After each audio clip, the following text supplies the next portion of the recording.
interfere with whatever they throw at me. Brush it off, pick myself up, moving on to the better. Hey.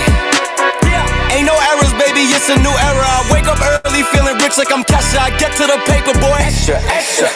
Work with me, you know that I got it. Come with me, let's take a trip to the islands. We up on the jet, we'll do more than just fly on it. Stand on that hill, you gon' die on it. Boom, boom. Baby, I'm not one of them, you should try on it. Miss me with all that, I'm on it and next. Whip this up, I send you back to your ex. But good luck with that, this is big as it gets. Hey, let's see how you do under pressure. Let's see how you do under pressure. Give them a name to remember. Hey, let's see how you do under pressure. Let's see how you do under pressure. A moment can live on forever. Oh shoot, they don't let me shoot a whole clip. Firepower in this coalition. We just turned the field into a demolition. It was desolate, but I had premonition. I was training for war, every exhibition, every extra mission, every enemy listening. Get off my dick, I got bad intentions. Make it right every wrong, and I'm back with a vengeance. I show you the ropes. Peace in my town, I can show you the coast. Up in the shots if they wanted to smoke. If you know, then you know. Suited up, my whole team do the same. Don't you forget who created the game. Ready for war, I was born with grenades. The trenches where soldiers are made. Let's see how you do under pressure. Let's see how you do under pressure. Give them a name to remember. Hey, let's see how you do under pressure. Let's see how you do under pressure. A moment can live on forever. Let's see how you do under pressure. Let's see how you do under pressure. Give them a name to remember. Hey, let's see how you do under pressure. Let's see how you do under pressure. A moment can live on forever.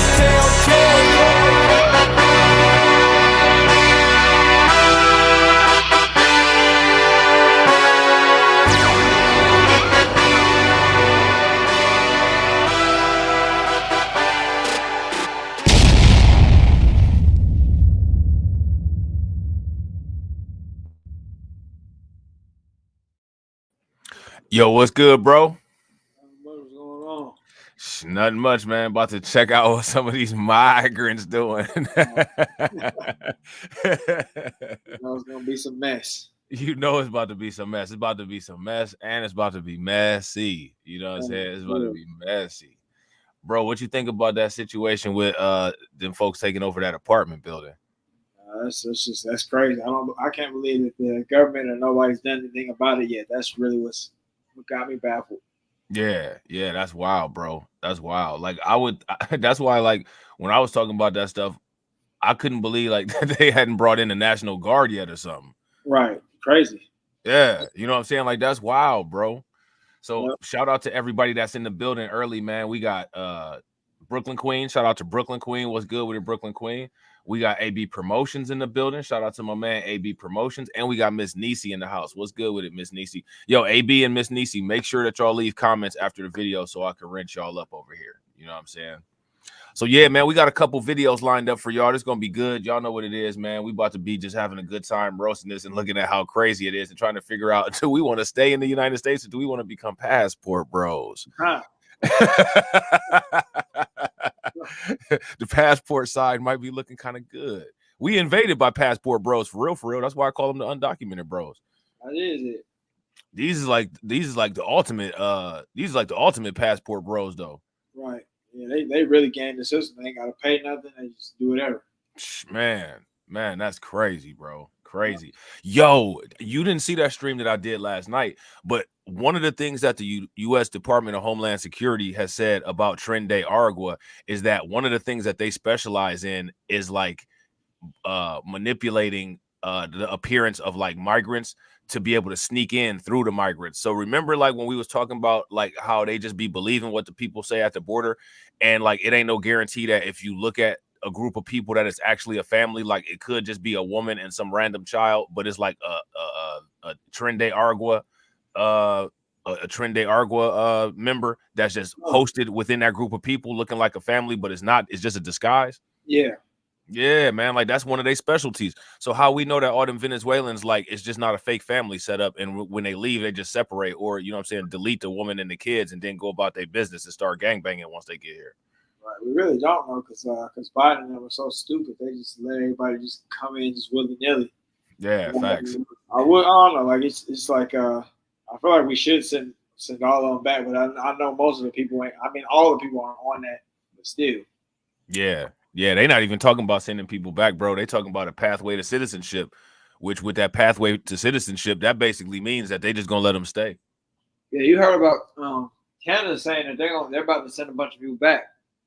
Yeah, they're having riots and stuff in Canada, bro. Like they not feeling all that immigration stuff going on in Canada at all. Oh wow, I didn't know that. Yeah, bro. It was a little video that had came out. I forget. I think it was by the English Telegraph, and they were showing like all of the riots, all of the picket signs, like they going ham in Canada, like how they was going ham in New York. Oh wow, okay. Yeah. They say they got a bunch of Indians up in Canada too. So next thing you know, they're gonna be running the country because that's what Indian people do. They just run it. They come somewhere and run the country. Yeah, I feel like there's like a secret Indian spy camp or something like that where they spread them all over the world. Like you got Kamala Harris, you got Vivek. You got Vivek, you got what's the dude that's the UK guy, the prime minister guy. You got what's his name? Rishi Sunak.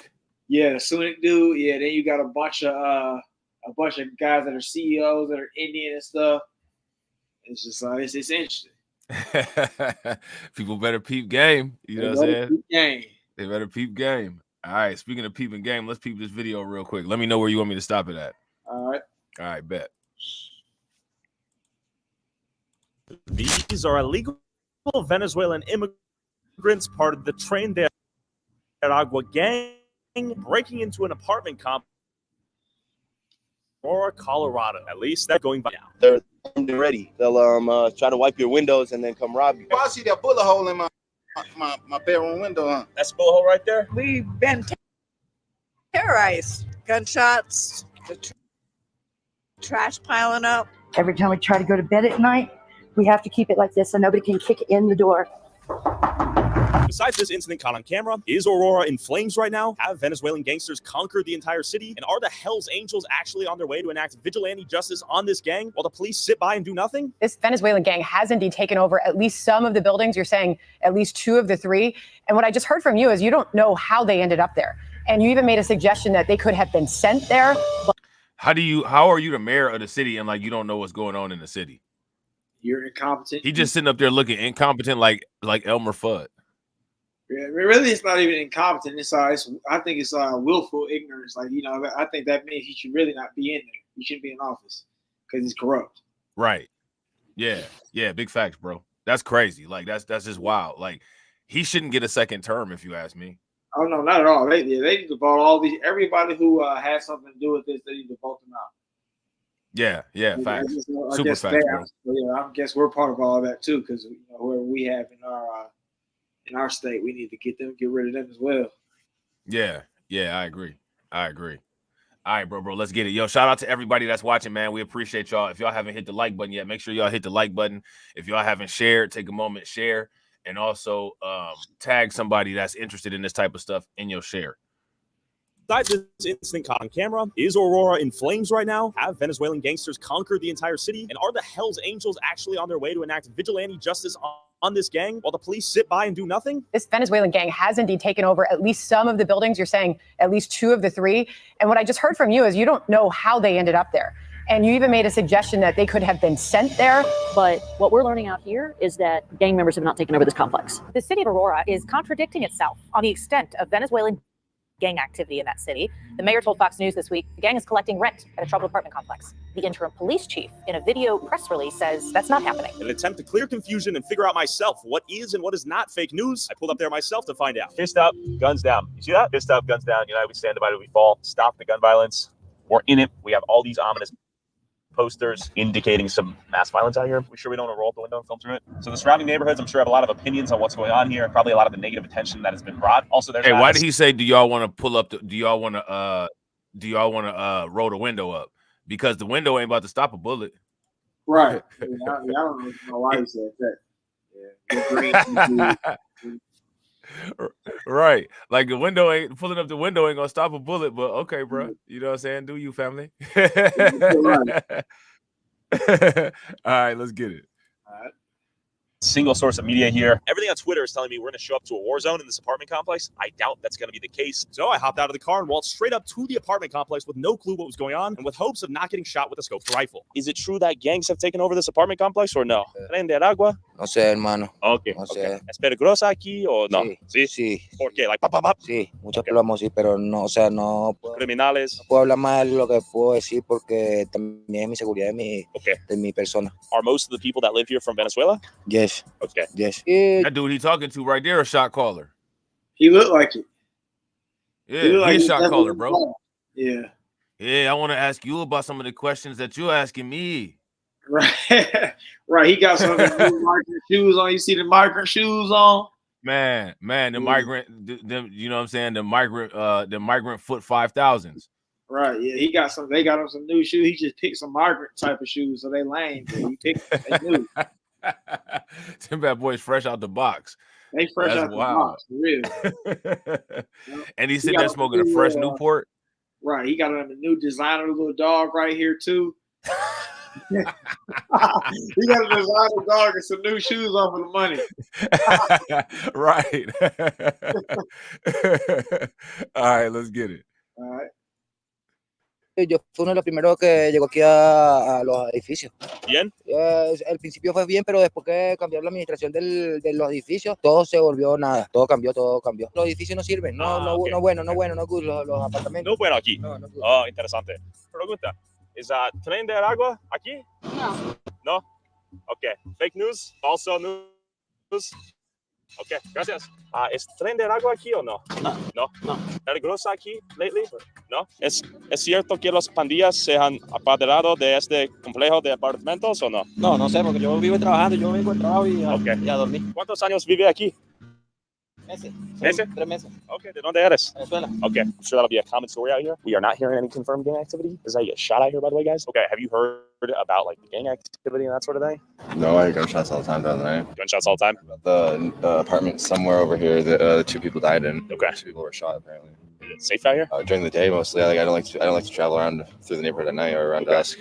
Tren de Aragua no corren los apartamentos. No. Los reyes de los apartamentos. Creo que hay una desinformación con respecto. See, like one thing that I think is interesting is that all the media outlets that interview these people, right? The people are all saying the same thing, right? Like the people is all saying, nah, we don't know what you're talking about. Like, nah, ain't no Tren De Aragua out here. Like, we don't know these people. Like, yada yada yada. They all saying that, right? But then, like, the reports in the police and the Department of Homeland Security is saying something different. So basically, what that tells me is that the people there, they know exactly what's going on, and they're purposefully not being compliant with law enforcement, either like to protect themselves or so that, you know, because they're involved in it. Right. Yeah. Either Venezuelan on code or protecting themselves. I think you know it could be either one. Easy. Right. Yeah. Facts. The little dude that said he worked, I feel like he's probably really protecting himself. These 2 dudes right here, they might be on some Venezuelan on code type of stuff. That dude, he got a brand new Adidas shirt. They both got brand new clothes on. Ain't no dirtiness inside with the clothes at all. Homeboy with the Adidas shirt looked like he want to inform people that be walking around at the amusement park like their whole family just went there. They got their best outfit on. They about to ride some rides. He got the sunglasses on. He too cool. You know what I'm saying? He got his Paco jeans on and everything. not the Paco jeans. Paco jeans on deck. Shout out to Brooklyn Queen. Brooklyn Queen said, "Don't buy no Nikes, Holmes, and get you a pug. Look Americana, eh?" Right. That's what he did. Yeah, that's exactly what he did. That's exactly what he did, bro. That's hilarious. All right, bro, let's get it. A un video que anda circulando. En realidad, a mí no me han extorsionado. Yo no he pagado. Yo siempre pagué aquí a los propietarios, como tal, siempre. No puedo decir que hayan pandillas aquí, porque en verdad yo no tengo conocimiento de eso. Okay. Y sería una injusticia uno hablar lo que no es. De eso deberían encargarse las autoridades de investigar bien. Y si es cierto que está aquí metido el Tren de Aragua. Do you think it's motivated by fear of immigrants and xenophobia? Creo que hay una campaña en contra también de nosotros, los buenos. Yo creo que las autoridades deberían abocarse al problema como tal. Aquí hay muchos padres de familia, muchas personas que tenemos nuestro proyecto, que vinimos con un futuro, que vinimos a construir un futuro, a llevar al país, a que salga adelante. Y creo que nos están metiendo a todos en el mismo saco y no debería ser. Pregunta para ti. ¿Es falso información regarding la Tren de Aragua, los criminales aquí? Falsa. You got a door in the window right here. You got a barred wall on the wall. Someone's definitely driven into it. Everyone here's chill, but something's going down. We got broken glass over here. I don't know if we want to find out what's going down in there, but there's some noise calling me in. There's broken glass, broken windows, broken doors everywhere out here. Now check this out, bro. The company that owns this apartment building, right, is called CBZ Management, right? And what I think is interesting is that all of the buildings that are owned by CBZ Management, they're all like in dilapidated condition. Every single one. Like, if I'm not mistaken, I'm pretty sure they own 3 apartment buildings in the Denver like area, right? And all the buildings owned by them, they all have these problems. They're all infested with like just gang activity. They're all run down. They're all like trap lord buildings. You know what I'm saying? And all of the media, none of the media attention has been focused on CBZ Management. None of it. Like, they might mention them in passing, but they haven't interviewed any building owners. They haven't interviewed any property owners. They haven't interviewed any property managers. Like, they haven't done none of that. And the company is based out of Brooklyn. And I think it's owned by one of them folks. Wow. Yeah. Shout out to David Brown. What's good with it, bro? Yeah. So I think that that's interesting. Why do you think that they haven't interviewed the property manager? Because if you ask me, everybody involved is responsible, but I think that the primary person that's responsible would be the property management, because they're the ones that's going to be in charge of keeping up the property, right? That's right. They actually do need to interview them. I like to hear what they have to say about this. Yeah, me too. I'll tell you what they got to say. No comment. Yeah. I think that would give us more insight on what's actually happened. Like, did y'all actually get took over, or you guys just trash landlords? Yeah, and I think it's a combination of both. I think they got took over because they're trash landlords. And then I don't know if you heard about this, but what ended up happening was this company, CBZ Management, if I'm not mistaken, I think this apartment complex here is called Aspen Grove. If I'm not mistaken, I think this is called Aspen Grove, or it's called like the Ledges or something like that. They actually were forced to sell Aspen Grove, and then if they're still allowed to manage it, and if they get it back to like a livable condition, they're still allowed to collect money on it. Wow. Yeah. It's crazy. It is crazy. Yeah, it's wild. It don't make no sense. All right, bro, let's get it. And shout out to everybody that's watching. Again, we really appreciate y'all. If y'all haven't hit that like button yet, please do me a favor. Wherever you watch it from, hit that like button. And also, if you haven't shared the stream to your social media, share it, and make sure that you tag somebody that's interested in this type of content in your share. Hola. ¿Tú sabes del video? Allí. Okay. ¿Es peligroso aquí o no? Sí. Sí, porque actividades criminales. Sí, mucho de balacera y todo. Okay. Muchas policías recientemente. Mucho. Porque Sí, Okay. muchos balazos. ¿Cuántos meses vive aquí? 2 años. Pregunta para ti. Hola. ¿Tren de Aragua aquí o no? Mucha. Peligrosa. Okay. Bien. Tren De Aragua is here, he said. I said, dangerous? He said, no. Fuck and find out. Oh, great. This is not a good sign. We got large piles of uncollected trash here. Normal, standard. You got the van normal. I'm pretty sure it's going to stop the violence or something. Is it safe out here? Yeah. Oh, okay. Safe. Cops are out here often? Yeah. Lots of shootings?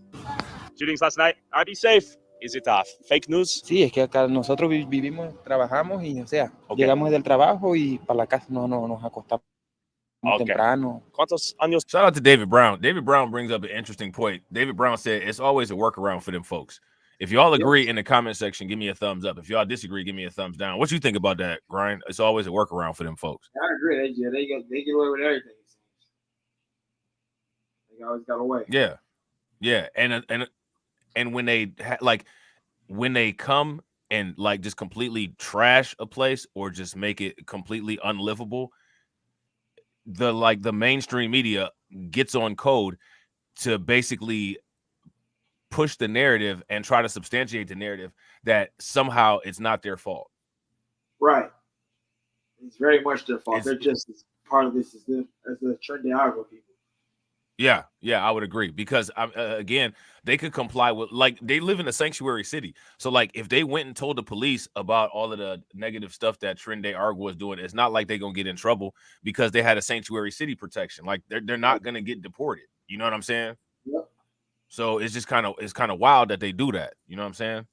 Yeah, they need to actually. The people need to complain about the apartment conditions to the people. Actually, Yeah, give us a little bit more insight on what's the CBZ management, how trash they are.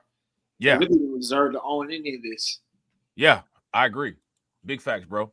Shout out to Dwayne. Dwayne says work for migrants is a shield. It says they are productive, but on what level of the United States society? Facts. Here's my question: when it comes to this type of stuff in any of these kind of cities, can anybody list positive effects that being a sanctuary city has provided to any city? Can you show any positive media footage? Can you show any positive statistics? Is there anything that's positive that can be shown? I honestly don't think you can, because if most of the guys aren't even citizens or allowed to work on paper, then how they really contributing to society? They're not putting forth any tax. They're not and the only thing that they're doing good is, I guess, lining up certain companies' pockets, because they're hiring them under the table and just able to get extra work for pennies. Yeah, I would agree. Shout out to Jada Informant. What's good with it, bro? Yeah, they really aren't contributing anything to society. I'm not saying it in like a bad way. Just like you're not taxing, you're not paying any taxes. You're not helping anybody on a grand scale that is American citizens. You're not. And then besides that, you guys, wherever you guys stay at, it looks like this because you guys just let it go down, or whatever. Right. And then on top of it, let's not forget that people who commit crimes are, if they're probably more likely to commit more crimes. Right. So if a lot of these are large groups of people who didn't come into the country using the legal pathways. So you've already committed a crime as your initial act entering the country, which means that you don't have respect for the laws of the place that you're coming into. That's like basically if somebody says, take your shoes off at the door, we just going to bust in with muddy boots anyway, and then drag our feet across the carpet. They're going to just continue to keep doing that. Wouldn't you agree? I agree. That I guess is what I was kind of saying earlier, when I was saying they need to kind of send them all back, because if nobody's came here legally, and then everybody's probably doing like the finesse thing where they're doing fake families and all that, then I mean, you came here illegally. I mean, we shouldn't really have you. We shouldn't host you. Yeah, I agree. I agree 100%, bro. All right, let's get it. I'm gonna run it some more. And real quick, shout out again to everybody, man. Everybody coming in. That's what's good. If y'all haven't hit the like, share. Let's get it. ¿Los vive aquí? No, yo acá tengo 8 meses. ¿De dónde eres? De Venezuela. Okay. Did you see the video of the guy with the big rifle? Ah, sí, ¿Sí? por el TikTok, sí. Okay. ¿Qué es? O sea, no sé porque yo no los conozco, no. Okay. O sea, porque nosotros llegamos de trabajar y para la casa. Muchas de las personas aquí ilegales o de Venezuela? De Venezuela. Yo soy de Venezuela, o sea, yo estoy arreglando mis papeles porque la verdad entramos fue por migración. I see. I want to see if it's false, fake news regarding the gangs inside the buildings. Can you take me inside and give me a tour? ¿Pasar ahí por ahí? Sí. ¿Sí? ¿Sí posible? Ok, vamos. ¿De Venezuela? No, yo soy de México. México. Ok, muchas personas aquí tiene papá. Yo no he visto ninguna social. Okay. Man, look at that pile of trash, bro. Right. Okay. Yeah. That's CBZ's fault. Like, man, that's just crazy that they got that sitting out there. That's CBZ's fault. Facts, bro. That's like, look at CBZ's this, bro. That's trifling. Yeah, that's definitely CBZ's fault. Yeah, I guess like I don't know. I guess you could say like how they always say that we don't keep our neighborhoods together and everything like that.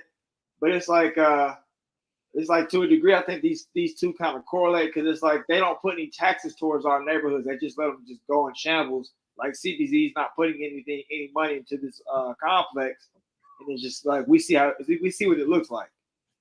Right. And then the fact, like, okay, so it's bad enough that they got the criminal element going there, right? But if you ask me, and I think shout out to Jesse Paris, because he's out there in Denver, I believe that this place is probably it would have been the exact same situation if it was Americans living there, minus Tren De Aragua.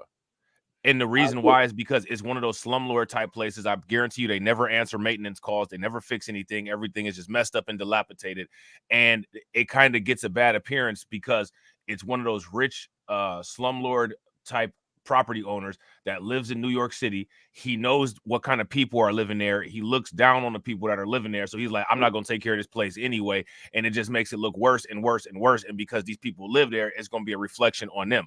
Now, I'm not taking away from the criminality and none of the negative element that they bring, but we got to all, you know, kind of be honest about the type of property and land owners that we have too. That's one of the reasons why a lot of the inner cities look bad, is because they take all of the tax investment out. All of those corporations that's down there, that basically pays for somebody in the suburbs' kids to go to college, or it pays for their vacation. It never gets reinvested back into the area where it's at. Exactly. And then they sit there and say, you people don't take care of anything. You people don't take care of anything. If we're not making the most money, then the majority of the tax shouldn't come from us. The majority of the tax should come from where the majority of the money is going, is being made at. You know what I'm saying? Right. Yeah, that's wild. It's super wild. Shout out to Jay. Jay said, is that black light in the top left apartment apartment window? Speaking from experience. Oh yeah, that's me. Right up there. You can see me hanging, you know what I'm saying, hanging out there with the binoculars. You know what I'm saying? Shout out to Cameron. Cameron said, rats gonna be in there. Yeah, they is. Yep. Rats, roaches, all kind of vermin, bro. It's finna be nasty in there. Right. You know what I'm saying? Shout out to Dwayne. Dwayne said, replacing the middle class and eliminating black folks. They are reclaiming their land from the Louisiana Purchase. Hey, you know what I'm saying? A little bit of irony, a little bit of truth. Yeah. You know what I'm saying? I don't like that we're somehow having to deal with the consequences of that. Like, that's nothing that we like, you know, like all these little decisions that have been made around the world that countries like hate us for, we haven't done anything with it. Like, that's nothing to do with us, rather. See, the thing is that to me, like how I feel is that we know, we should know at this point, we this deep in the game that we know that in the entire on the world scheme is always going to be us against them. So we got to start making moves and making counter moves, or else it's just going to be constant moves made against us. Because like what happens is, like, even when these people make moves against each other, because of the situations that we be in, a lot of the times when they make moves against each other, it affects us because we're not in a position to be able to either counter or rebound or take advantage of whatever type of moves was made. You know what I'm saying? We got to be in a position where we're always ready to catch a pass. And we don't really, you know what I'm saying? To me, like, we don't be on that level of awareness a lot of times. You know what I'm saying? You know, shout out to Dwayne. Dwayne said, I just found out the history of Cowboy. Yeah, when you talking about actual cowboys, or are you talking about somebody named Cowboy? Because you know the first Cowboys was black, just like the first polo, you know what I'm saying, or just like the first what was that? The Kentucky Derby. Okay. Yeah, they would. If you read Dr. Claude Anderson's book, Dirty Little Secrets, he talks about that. Yeah. All right, bro, I'm about to run it. Let's get it. All right. México. Okay, muchas personas aquí tiene papá. Yo no he visto ninguna. Okay, so muy tranquilo. Sí, yo también. Okay. Okay. ¿Cuántos dólares por meses? Renta, sí. Están cobrando como 1,300, 1,400. Okay. It's pretty chill up here. Get a nice place. Get a nice view. Everyone? Oh, es aquí. Un momento. Yo quiero mirar dónde puerta. Este. Ese apartamento no es aquí. ¿A dónde es? It's a white door. Maybe they got a new door. Hay diferentes apartamentos. Ahí. Todos los edificios tienen la misma puerta, 301. ¿Qué es esto? It's a reinforced wall. Take a look at this. What is this? ¿Una persona vive aquí? No sé, si no, está cerrado. Yo, bro, that got to be against the building code. You see how they got the door locked from the outside, bro. Look at this. Todos los edificios tienen la misma puerta, 301. ¿Qué es esto? It's a reinforced wall. Take a look at this. What is this? Una persona vive aquí. You see how they got they got two doors. Yeah, locked from the outside. Like, that's crazy. That's definitely crazy.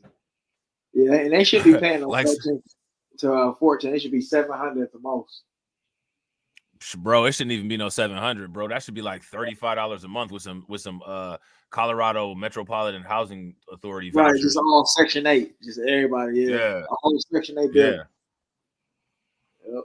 Yeah, facts. Yo, and I'll tell you what else is crazy. And this is some stuff that like people don't pay attention to. It's crazy that this dude just feels bold enough to be able to go down in there and like just go in there, and he don't feel like he under no type of threat. Now, I ain't trying to be funny. Like back in the day, like when I was younger, you know what I'm saying? Like shout out to the people that's from Cleveland, they know it's this area called Garden Valley. You know what I'm saying? They got like a little sub area called Rainbow Terrace. You know what I'm saying? I used to, you know what I'm saying, go over there and, you know what I'm saying, be, you know, dealing with some women that was over there.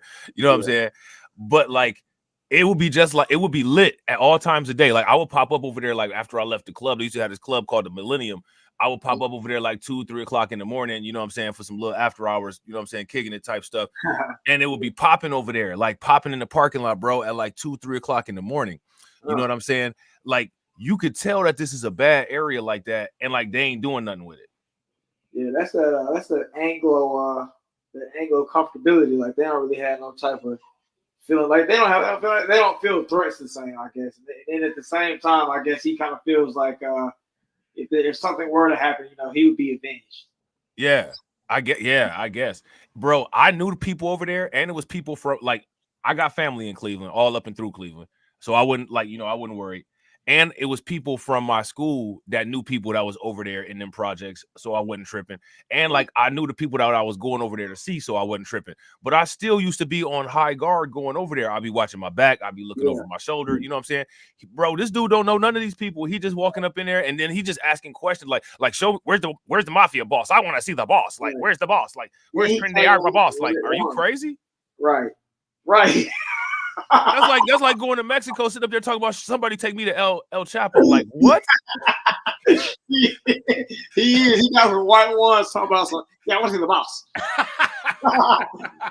you know he was planning on moving light. He wasn't planning on doing no running. Now you got some Air Force Ones on this white. You wasn't planning on doing nothing. Let me see the boss. Yeah, bro, that's crazy. Like, it don't make no doggone sense. It's hilarious. Like, I would never do that. Like, I know some people that I know their names, you know what I'm saying? Like, you know, some people that's kind of into some shady things. Bro, I'm not gonna go around their hood where they doing business at like the first thing somebody gonna snatch you up, you are undercover. You know what I'm saying? Like, bro, no. Right. And like, no, I'm not even asking about none of that. I'm not even asking about none of that, bro. Like, I don't even know what's going on over here, man. I'm just here to see these females, man. That's it. Right. You know what I'm saying? Like, this is crazy, man. Yeah. All right, bro, let's run it. Aquí. No sé, sí, no, está cerrado. Should I knock? Sí, no, sí, no. Hola. The doors are walled off. Bro, look. And you know, this dude is a big YouTuber. This cat right here, he got like what? How many people do he have? How many people do he have? He got like 6 million subs, maybe. Yeah. And he got a whole camera crew in there, and like nobody's scared. Like, you know what I'm saying? Like, nobody's scared. Yeah, that's crazy. Yeah, that's wild. Shout out to John Galt. I've seen you live before, John. John says, "Hi, I have been covering this immigration in NYC. Would you like to do a stream together?" Yeah, bro. If you want to, you know what I'm saying, just subscribe to this channel, the channel that you're watching, and we got another channel called Undocumented. Go over there and subscribe to that. And you know, if you want to try to set something up or link up with us, bro, just hit us up, and we'd definitely be down. Would you be down, bro? I'm speaking for myself. I ain't speaking for the whole team. I'm just speaking for myself. Everybody else be like, man, what's wrong with you, Rob? Shut up. You ain't the boss. I'll be down. I subscribe to his channel too. Okay, yeah. John Galt be doing like 36-hour streams, like he streamed from the planet of Mars or something like that. These streams be long. It'd be long, bro. You know what I'm saying? But they be chopping it up on there though. They be having good topics and good debates though. Yeah. You know what I'm saying? All right, let's run it, bro. Okay. Hola. Amazon delivery. Okay, so we got the broken glass here. Look. This was broken in too long ago. This looks like it's in a pretty bad state of disrepair. We got Feastables on the ground though. That's crazy. Mr. Beast Feastables on the ground in there, along with heroin needles and man, Mr. Beast just can't stay out of the bad publicity. Right. Yeah, I ain't mad at it. That's what you got to do, bro. He said it's a team effort, 24 hours a day. I ain't mad at it. Get it how you get it. You know what I'm saying? Yep. Get it how you get it, bro. You know. Hey, Dwayne Rose made a point right there. I agree. There's and that's kind of the thing that you get with a lot of immigrants. They have that accent or they have the English barrier, so you feel like, oh, he doesn't know anything.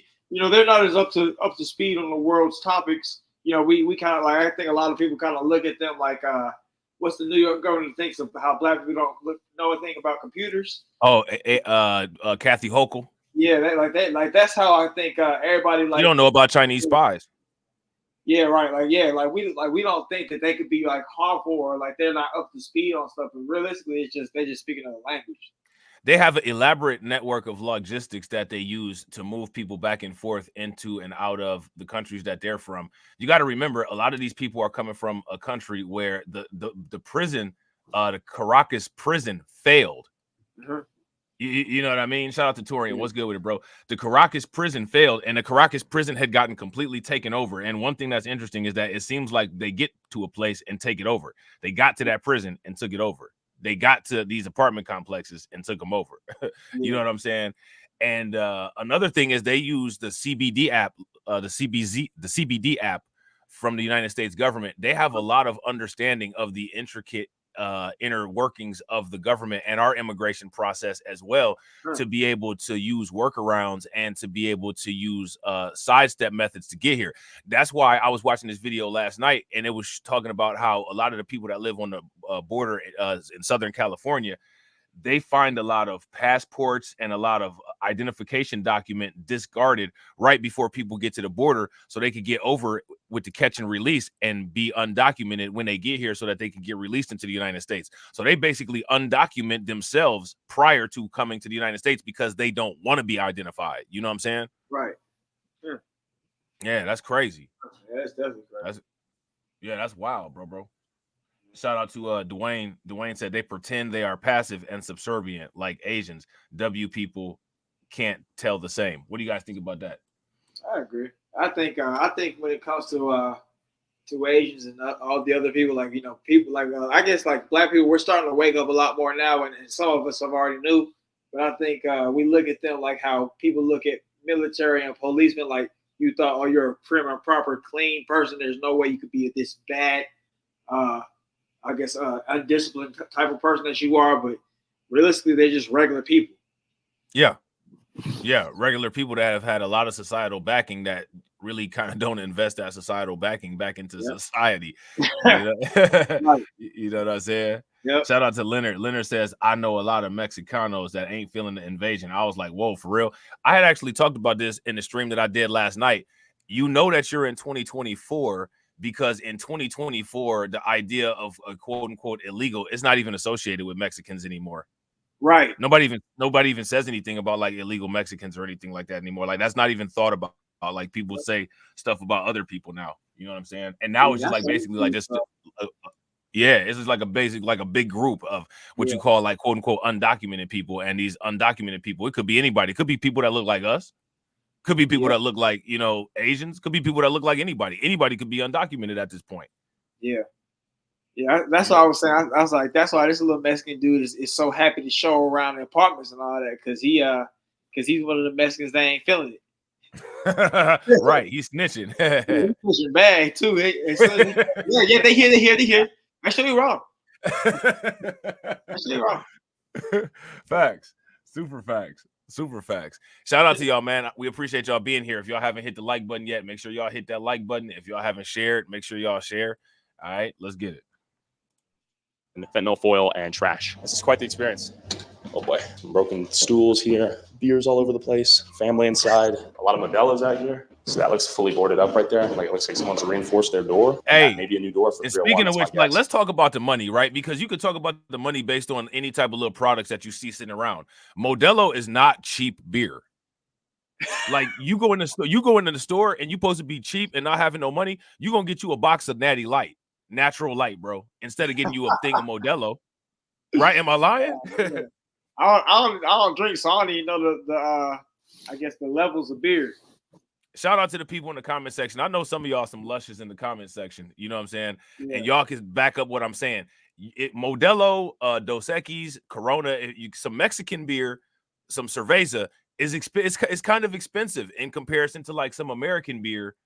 You know what I'm saying? And you can actually you're gonna pay a lot more money for a Modelo, a box of Modelo, than you're gonna pay for a box of Natural Light. Or you could get some Post Blue Ribbon or some cheap stuff like that. Shout out to Brooklyn Queen. Yeah, Brooklyn Queen know what I'm talking about. Yeah. Shout out to John. John, go to the undocumented page and I'll shoot you the, you know what, actually, I'll shoot you the Discord link over there. because we don't put the link in the chat because we don't want like random people coming up, you know what I'm saying, and doing all kind of weird stuff. So you gotta go to the go to Undocumented. It'll take you to the Discord, and we'll drop the link in the Discord for you. It's Undocumented. It's UNDUCKUMENTED. That should pull it right up in the YouTube search. See, Jay know what I'm talking about. JB, you know what I'm saying? JB drinking. He'll tell you like, yeah, I'm sipping right now. I'm cooling. You know what I'm saying? So he know what I'm talking about. Shit, you can get you some Natty Light. The Natty Light is cheap. You know what I'm saying? You or if you drinking some alcohol, you get you some Carlos Rossi, one of them big jugs. You ain't spending all that money. You know what I'm saying? Or get you some Barefoot Moscato. You ain't spending all that money on no Corona like that if you want a budget. Yeah. You know what I'm saying? Unless you get what's the difference? Why is it more expensive? Just name? Name, better quality. You know what I'm saying? They probably use better quality hops and different things like that, and just like reputation. Breweries, you know what I'm saying? Some places use like more sophisticated micro breweries, so it's better quality brew. You know what I'm saying? And then there's different types of beer too. Like there's the pale ales, there's the like ginger type stuff. Then there's like what are they international pale ale and stuff like that. So it's just all these different type of beers. You can get it from a local brewery. You know what I'm saying? Like we got a lot of breweries that's local, like around where I stay at. We got the Great Lakes Brewery and all that. And like all the breweries, like they taste different. Like some of them taste good, some of them taste bad. You know what I'm saying? Yeah. I think I might do that. I might actually like go on a little like beer tasting excursion and like vlog that bad boy for research purposes. You know what I'm saying? All right, let's get it. I can knock. If you want to stand at a distance, minimize your risk and stuff. So Alex boarded up. Looks like it's been broken multiple times. You can hear the fire alarm that hasn't been changed. That's a meme. Hola. So due to recent events, I think it's understandable that no one wants to answer the door. This place is fucked up. I'm amazed people live here. This is some third world country shit. Mucho de este, sí? See? Hey, rocas, guns. He said the exact same thing that we be saying, bro. He said that this is some third world country stuff. It is. Yeah, facts. Yo, if y'all agree that this is some third world country stuff, give me a thumbs up. If y'all disagree, give me a thumbs down. I wonder what the people are doing with all that money they're getting. Bullets. Buying them Coronas and them that's crazy. and them Modelos. So that's probably, also, you know, you aren't really here to work then. You just here to kind of have a good time. Yeah. You see, they just chilling out in the parking lot. They're not out there trying to, you know what I'm saying, hustle and, you know what I'm saying, clean people cars off and do all that kind of wild stuff. Right. You pay your rent. They don't even put a dent in your little high value man monthly stipend they give you. Yeah. And they doing little Tim Allen home improvement trap upgrades to the apartment. Right. Right. You know what I'm saying? Yeah. John, you're on Grind and Motivates live stream. You got to go to the channel that's called Undocumented on YouTube. And on the Undocumented channel, the Discord link is in the live chat. So it's not where you watching from, it's not going to be there. You know what I'm saying? You got to go to the channel that's called Undocumented. All right, let's get it, bro. You got anything else, or you want to keep it moving? Yeah, I'm good. All right, bet. Lots of broken glass out here. I speak English too. Oh, come on. Yeah. John, all right, are these bullet holes? Lately it's crazy. Lately crazy? Yeah, but you know, I stay to my business. If you mind your own business out here, it's chill, safe. It is. This one's supposed to be the safe, the best building in there. This one right here. Yeah, this is the best building. Yo, any of y'all want to be interviewed in there? We're trying to figure out if the gangsters are taking this place over.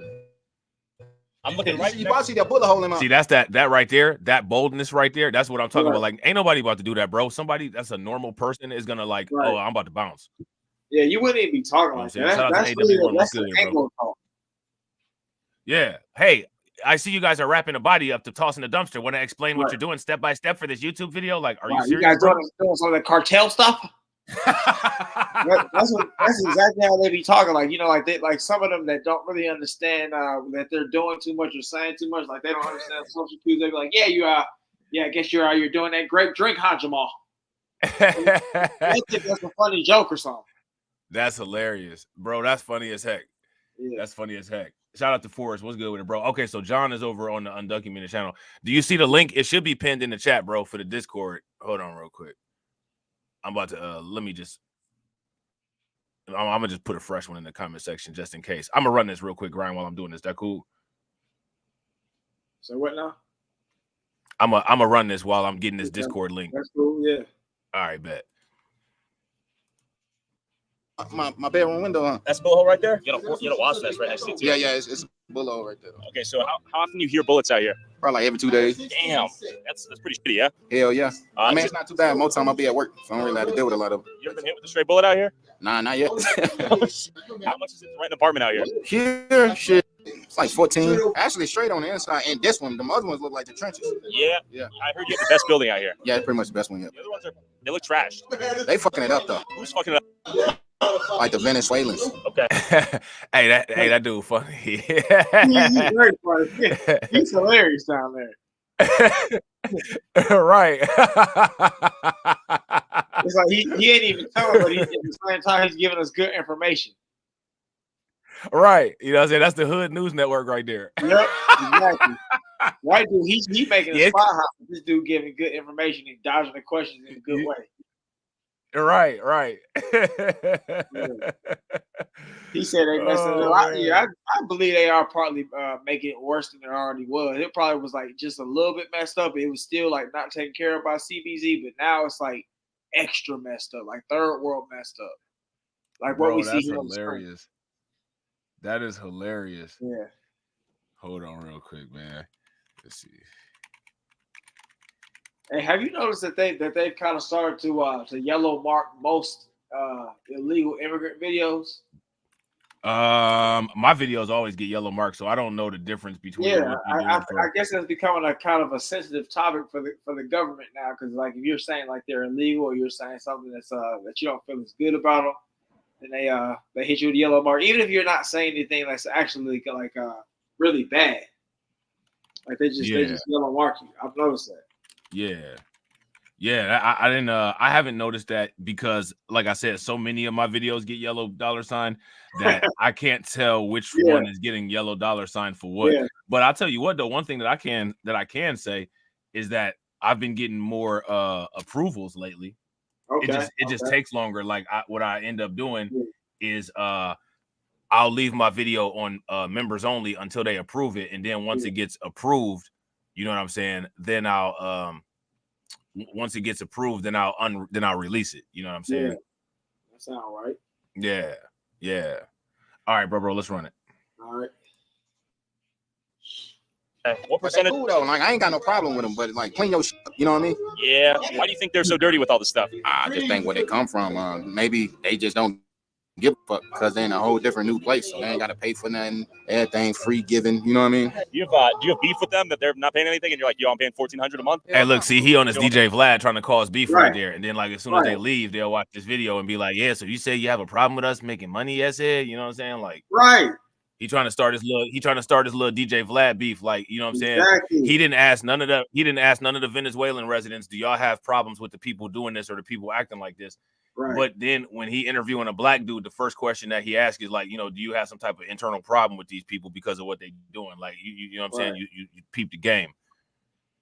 And I think he should have a problem. I mean, I guess, you know, he'll probably answer politically correct, but it's like, you should have a problem. Like, you're living here, and all these people came here, they messed up your way of life and all that kind of stuff, and they're getting it for free, and you're still having to work hard. Right. Yeah, that's wild. That's wild. That's super wild. Like, I couldn't imagine that, like living in an apartment and then these folks just coming in. They're all living for free, and they're bringing down the quality of my living space. And on top of it, not only are they coming in for free, but they're coming in for free. And what they did was enter the country illegally to obtain that benefit, and everybody's just blowing that off as if it didn't happen and making excuses for it. Man, for real. Yeah, like that's a crazy situation. You know what I'm saying? So crazy. I couldn't imagine. Yeah, that's wild, bro. Yeah. All right, let's get it. All right. I stopped paying rent. I'm like, shit. I told them, like, two y'all come over here and fix some of these problems, like the trash, for instance. Like, why the I'm gonna be paying rent? And for the some of the things that y'all post, so the stuff that's like in a leasing contract applies to that trash. I see. You know, and the upkeep for the complex. And y'all not staying in agreement, so I'm not gonna pay shit. How long you not been paying rent? Like a month. All right. How long you plan on not paying rent? So I might be out of here today. Yeah. I'm moving today. Yeah. When did you notice the Venezuelans start to come in? Like a year ago. Okay. They kind Kind of took over. Yeah, kind of. Like I said, man, shit. I ain't never had no issue with him. Like, shit. If I need some help with something, they help me. Okay. They need some help. When they first got here, that motherfucker would be parked behind my car, and shit like that. And I'll be like, hey, I don't know how you do it in your country, but right. Hey, homeboy, he either from the South or from the Midwest. Yeah, right. It sound like it. It sound like he ain't from there. Yeah, he he either from the South or from the Midwest. Right. I'm glad he's getting up out of here. Hey, you don't park behind, you know what I'm saying? I smoke your ass. It pretty much like on that type of tip. My bad, bro. I think my sound getting a little bit delayed. What'd you say? I'm just saying I'm glad he's getting up out of there. I thought he was just sitting in there having to deal with it. I'm glad he's getting out of there. Really? Yeah, bro. Facts. As soon as I had seen it kind of getting wild like that, I'd have been up out of there. Like, yo, I got to go, man. I ain't about to stick around. Anglo in the 1960s. Yeah, right. Yeah, I'm out of there, and it's not even because it's them. It's just because, well, I mean, to a degree, it's because it's them. It's the way that they act. Those people, because they're like, I guess, like he said, they've gotten everything for free, so they have a different mindset about it. And then plus these people have gotten in illegally, so they have a different mindset about everything. Yeah. Anyway. Yeah, bro. And like the way that the management company runs the apartment complex, I'm not cool with that. Like, you have to be on your maintenance. Like, could this is one of them places where in the summertime, if your air conditioner gets broken, it ain't never getting fixed. And you in trouble over there if you live there and your AC broke, bro. Man, and the smells are probably crazy because they ain't Mexicans. Like, Mexicans are afraid to act so. I don't know how the Venezuelan people do. Like, the Mexicans, they axe it up. The Venezuelan probably smell like homeless doo-doo. Yeah. Bro, it smell like cerveza and funk over there on 5,000 with the heat on 10. It's like 100 degrees inside each one of them apartments. You know it is. For real, that's crazy. That's crazy. That's horrible living conditions right there. They got them ghetto fans in there and everything. Yeah, bro, that's terrible, bro. That's way too much. That's way too much. All right, let's get it. All right. Video of the guy kicking the door down with the scoped rifle. Yeah, it was in the next building. Did you see it happen in real time? No, I didn't see it happen, but I do know them. Is it gang affiliated? Nah, I wouldn't say that. I think they were just looking for somebody. $1,400 to live in this hole. That is crazy. You'll notice a lot of broken glass, a lot of bullet holes in the walls. Look, how many of y'all look at that? What? Look at that. That's crazy. Yo, how many of y'all would pay $1,400 a month to live in here? No way. Right. Facts, bro. Ain't no way. Yeah, ain't no way, bro. Ain't no way. Bro, where I stay at is dope.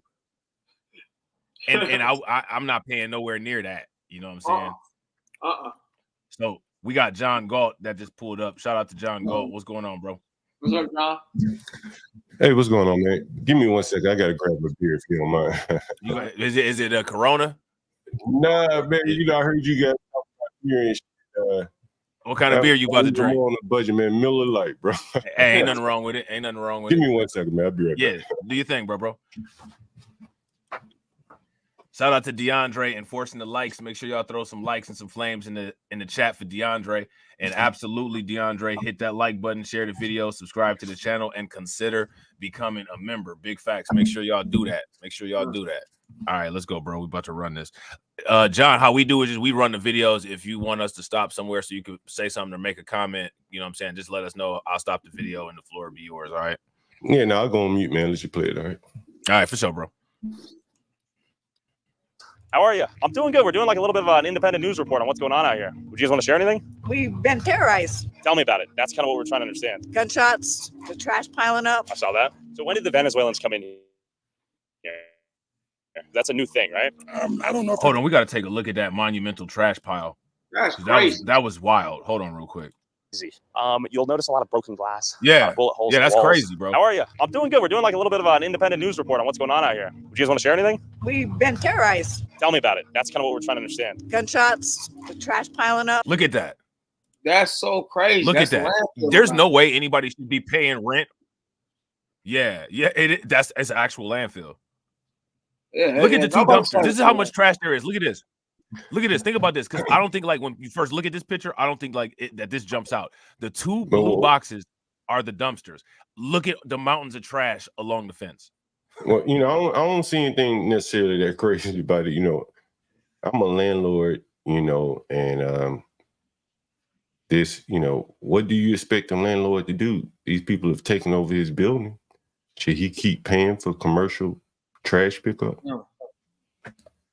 I guess when you put it that way, but. Well, my thing would be what I would expect the landlord to do is I would expect the landlord to at least put rules out about how to properly dispose of the trash. And if you are the landlord, if you're not having dumpsters that are at the capacity of what's necessary to take care of the volume of trash that's getting discarded each week, then you need to get in touch with the waste management company and figure out something to get more dumpsters. That would be my thought. You must not have watched much of the video yet. No, we just a raw reaction, bro. We just right I got here. you. Okay. You seen this video already?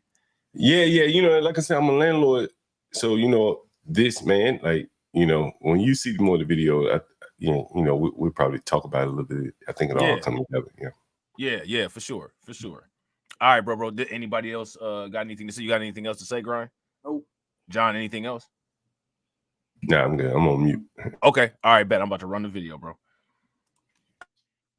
I saw that. So when did the Venezuelans come in here? That's a new thing, right? I don't know if they're Venezuelan or not, but gangs have been in here. Tren De Aragua? Is it the Venezuelan gangs? I'm not sure who they are. But gang activities out here for sure. Yeah, for about at least a year. And I've heard a lot of people aren't paying rent out here. Is that true? That's what I hear. That's what we hear. Yeah, there's a lot of squatters and holdover tenants. All the inside, we just walked into each building. They're completely trashed. It's not surprising. Yeah. Because the whole place is trashed. Completely trashed. Like third world abandoned building. Is that what it looks like? It's pretty shitty. I think Denver's targeted because it's centrally located and not close to the border. Okay. So that's why I think we're targeted. What would be a message for like the city council or the governor or the mayor you guys would like to get out, if anything? Shut this place down. Shut it down? Just like they did in Elm Street. Okay. Because it's the same owners. So and they do a poor job at vetting their tenants and maintaining the place. The owner needs to be locked up. up. Now, the owner of this place is called CBZ Management. Right. Yeah. And so the thing is that, they out in Brooklyn. And all of their buildings recently have been shut down. And they actually just dodged a bunch of charges out in Colorado at a place called, I think it's called Aspen Grove, because of the poor management there that's been going on for longer than the time of this migrant influx of Venezuelans. So this landlord here, CBZ Management, they have a established track record of basically being slumlords. So I don't know. Now, I do understand that there should be certain, expectations and agreements between landlords and tenants.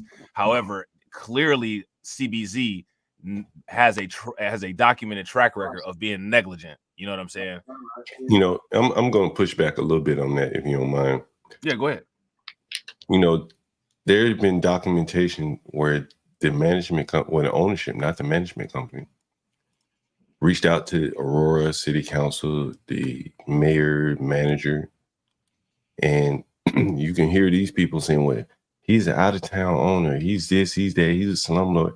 He's not maintaining things. But all the things that you're showing me, other than the trash, these people are knocking the windows out. The owner ain't there selling drugs. He's not carrying the guns. He's not telling the people to pay him rent, as opposed to paying the righteous owner of the property rent. Right. And I don't think that anybody's taken away from the fact that the people there are contributing to the criminal element. But what is the land? If you have a track record of like 2, 3, 4, 5 years, a company changing LLCs every 2 or 3 years, hiring PR teams to interfere with news stories, if you literally have a track record of doing that over the last 5 years, my question for you is, would you say that the landlord is contributing? Because again, nobody's taking away from the responsibility of the tenants to be reasonable tenants, right? And I think that's kind of like where you're going. And I want to just be forthcoming and honest that I'm not saying that these people aren't responsible for the conditions that they live in. However, the landlord shares in that responsibility as the duties of a landlord.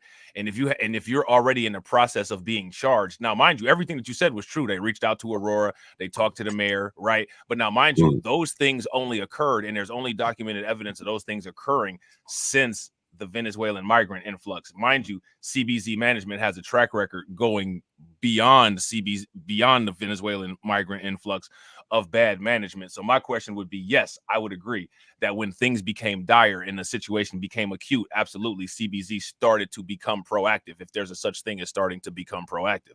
But my question would be, where is the established track record of them always being on top of things?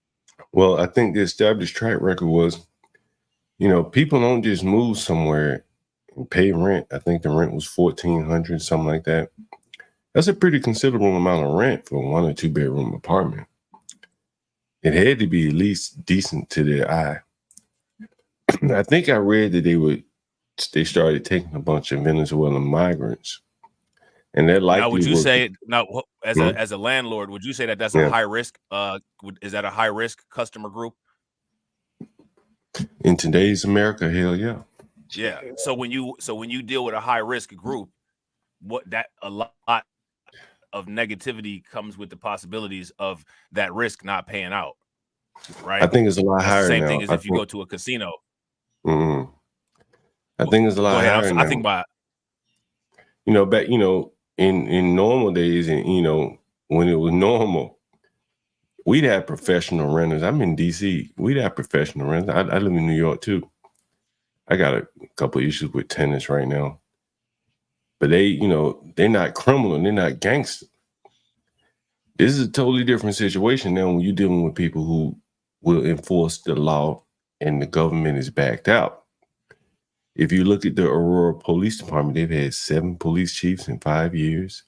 They have an interim chief now. Yeah, absolutely. They're under consent decree. They're not going in there to deal with them people, man. Period. Point blank. The laws are just like on the football field. All the laws in favor of the quarterback and the tenant, the gangsters who are now the tenants, or the quarterback. All the rules are in their favor, and they're on home field advantage. And a lot of these people, I guarantee you, man, they're from countries where the strong man wins. And Tren De Aragua, right? They're going there as a strong man, and they're willing to pay Tren De Aragua as opposed to their righteous landlord, because that's how it works in their part of the world where they come from. Yeah. Oh, I wouldn't disagree with any of that. But at the end of the day, also, as a landlord, there's a vetting process, right? It's like if you accept Section 8 vouchers, if you accept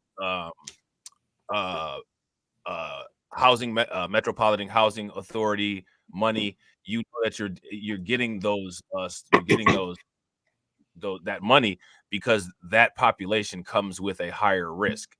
So if you're dealing with, it's the same as an insurance policy. Anytime you deal with a higher risk, if you're a higher risk of being insured, if you have a track record of getting in a lot of car accidents, your insurance is going to be higher. That probably could be part of the reason why those apartments are so expensive, because of the higher risk. But at the same time, if you ask me, there should be some kind of contingency plan to deal with that as well. Me personally, I wouldn't want to deal with that type of high risk tenant if I was a landlord. I would want to deal with people who are a little bit less risky, so that I have a better probability of receiving my monthly rent payments and a lower probability of property damage. They got a high probability of non-payment, and they have a high probability of eviction, and they got a low probability of rent payment and a high probability of property damage. And you see all of those things playing out. You know what I'm saying?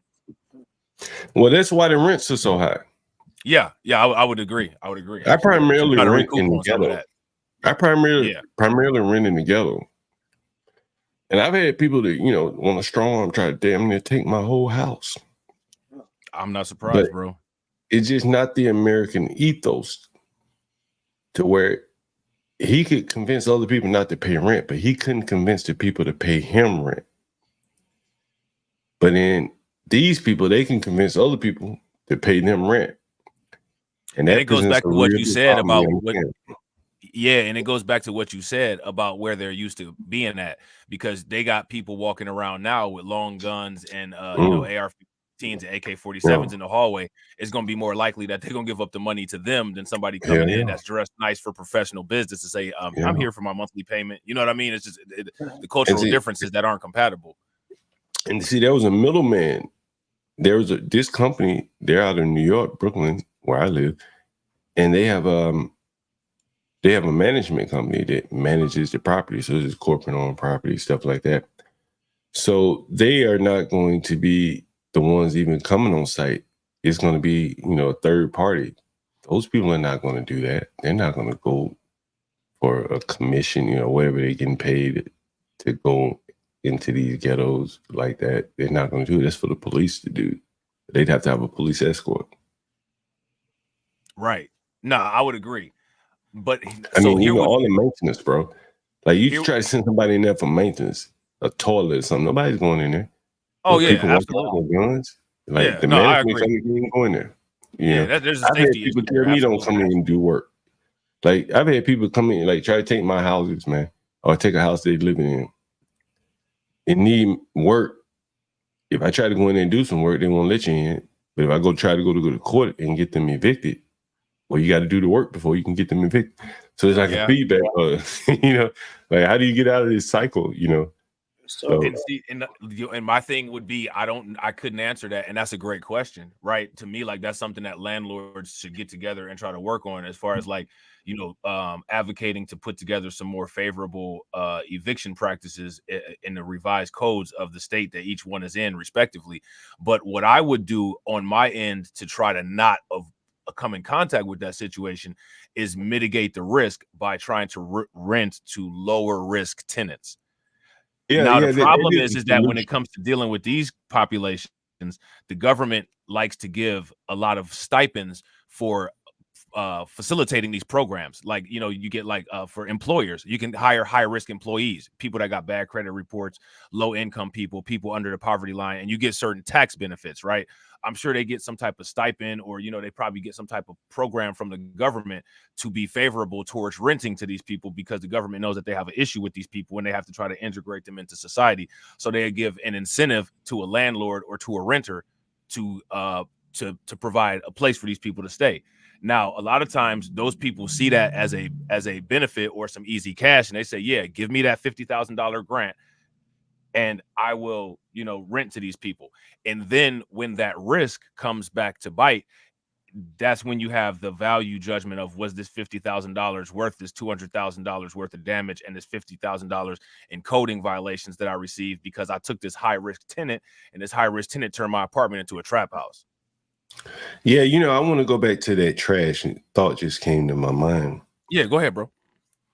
You know, most Americans live with more or less their family or by themselves, right? Nuclear, you know, mom, grandma, whatever, you know. Like these people may live 2-3 generations to a home. And from a standpoint of trash, you know, when you're sitting out dumpsters, you factoring, okay, I got 100 apartments, 2.2 people who live here. I need a dumpster per 100 people or whatever. But now you got 10 people in the apartment. You didn't even know they were doing that. And that's a lot more trash than you accounted for in that 2-bedroom apartment, being generated in that 2-bedroom apartment. Right. No, I agree. And that's just one of the things. Then you got to factor in these people probably never lived anywhere where there's organized trash collection. So they just throw it in you know, on the street, whatever. That would have been a better way. They never lived in places where you could just come into their country illegally too. You know what I'm saying? And they decided to do that. And then also when it comes to the leases, right? In most cases, when you sign a lease agreement, the lease agreement, for the most part, indicates how many people will be occupying that given space. So if you have a, you know, 2,000 by 2,000 square space, the agreement is for 1 or 2 people, and those people are expected to be on a lease. Now, the problem is that if you violate the lease, like you said, you run into those bottlenecks with eviction, because you got clear-cut evidence that somebody violated their lease, yet and still, because of all the bureaucracy of the legal system, it's still going to take an extended and prolonged amount of time and cost a lot of money. So sometimes just letting things go can be it can be an extended process. So I definitely get what you're saying. The law makes a lot of stuff inefficient. But at the same time, if you ask me, I think that the lease should be as detailed as possible, so that if these things do come into question, you can prove why you have what you have. Somebody to see, like, now you made a good point, right? When I made the observation, look, there's only 2 dumpsters. Look at this giant mountain of trash. And you said, well, they're not accustomed to these people only putting out so much trash. If we had done the lease the proper way, we could go back and say the expected amount of people to be in these apartments are 2 people. When I've gone into this apartment to fix things, my maintenance people have seen that there's at one time 10 people living in an apartment. So this apartment, the landfill, the dumpster outside is only budgeted for, 50 one-person units, and what we have is 50 units, each housing 10 people. So now that we have that picture, mathematically, 50 people housing one unit, that looks more like the pile of junk outside than it would look if it was one person in each unit, like as defined by the lease. You see what I'm saying? Yeah, I do. I think, honestly, man, you know, I'm glad to see you guys covering this topic, you know, because I cover it a lot on my stream, you know, from the standpoint of a landlord. Yeah, no doubt, bro. And hey, yo, just so you know, like you're adding a lot of great input to the stream. And just so you know, anytime you see us go live, because we go live every now and then, you more than welcome. Just let us know. We'll drop the link, and you more than welcome to come up, bro. Just call this home. You know what I'm saying?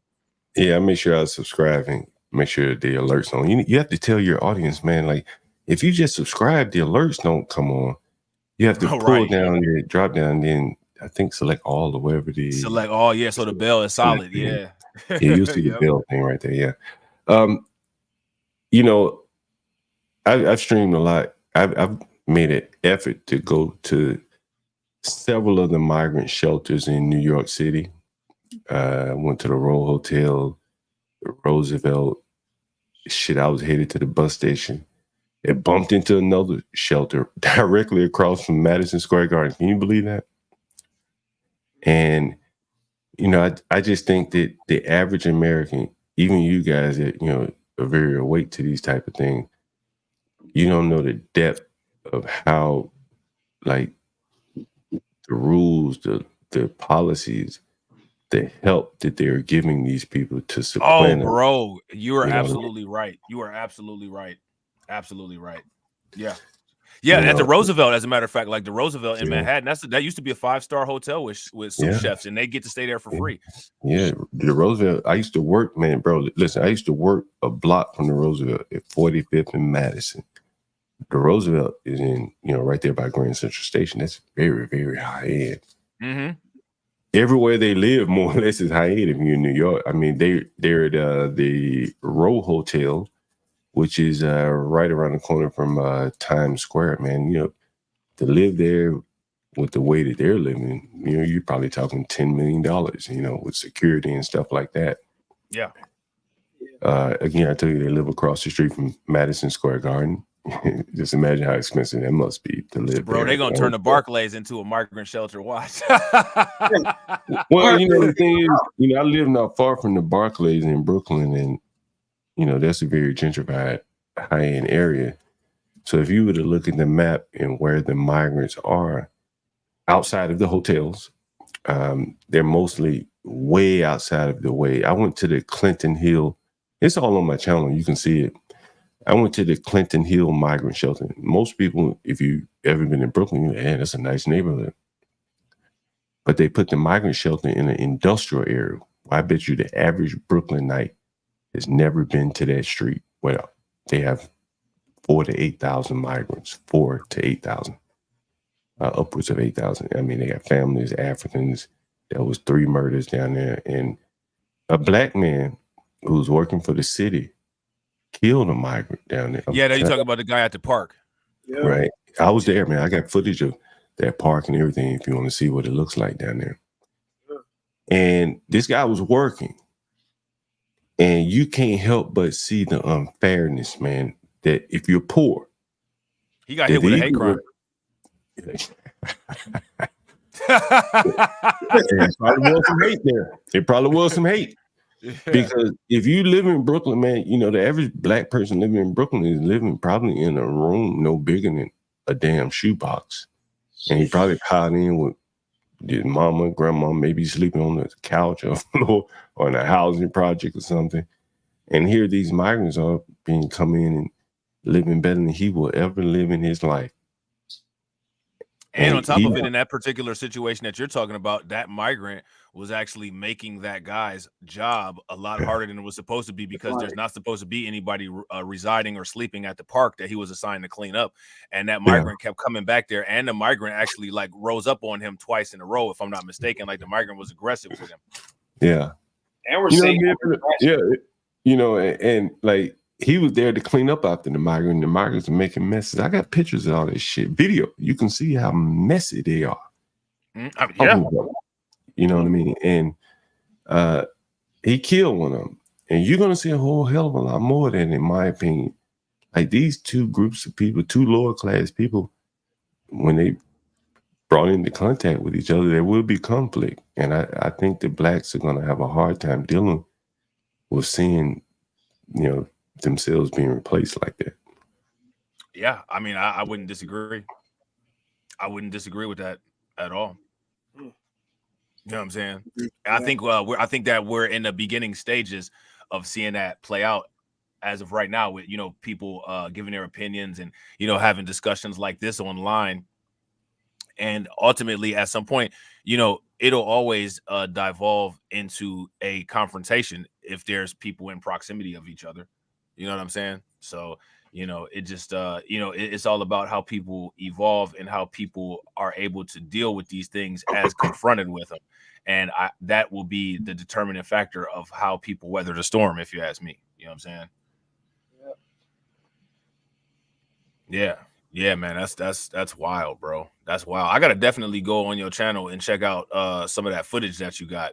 You know what I'm saying, about that park, because I actually, on one of my other channels, I actually dropped a video about that particular situation, and it was basically just from an article that I was able to find. It's always better if you can have firsthand information, if you ask me. You know what I'm saying? So yeah, that man, it's so crazy. I went up a block directly across the street from where the guy killed the migrant or whatever, and again, a block down, there was a triple murder.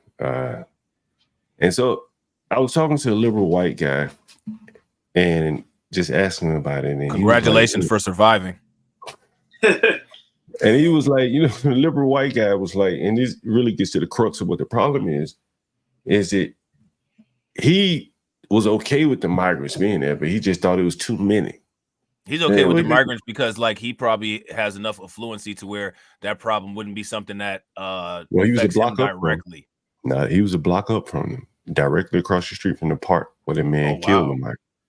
And he was paying, he wouldn't tell me exactly, but he's at least paying $2,000 for a 1-bedroom in that area. Clinton Hill is very right. Wow. But there are a lot of people that don't want to lose their social status in life. He's a liberal, he's a elitist, he was a journalist. Mm-hmm. He can't talk out against this, man. It can be right there in his face. And at best, he can say, well, there's too many of them and we need to do more for them. But for him to say that this is a problem and it needs to stop, I just don't think that many people are in a position to risk, what they have to risk to say that, to be honest with you. It's very unfortunate. But, you see that video of this guy living a block up from him.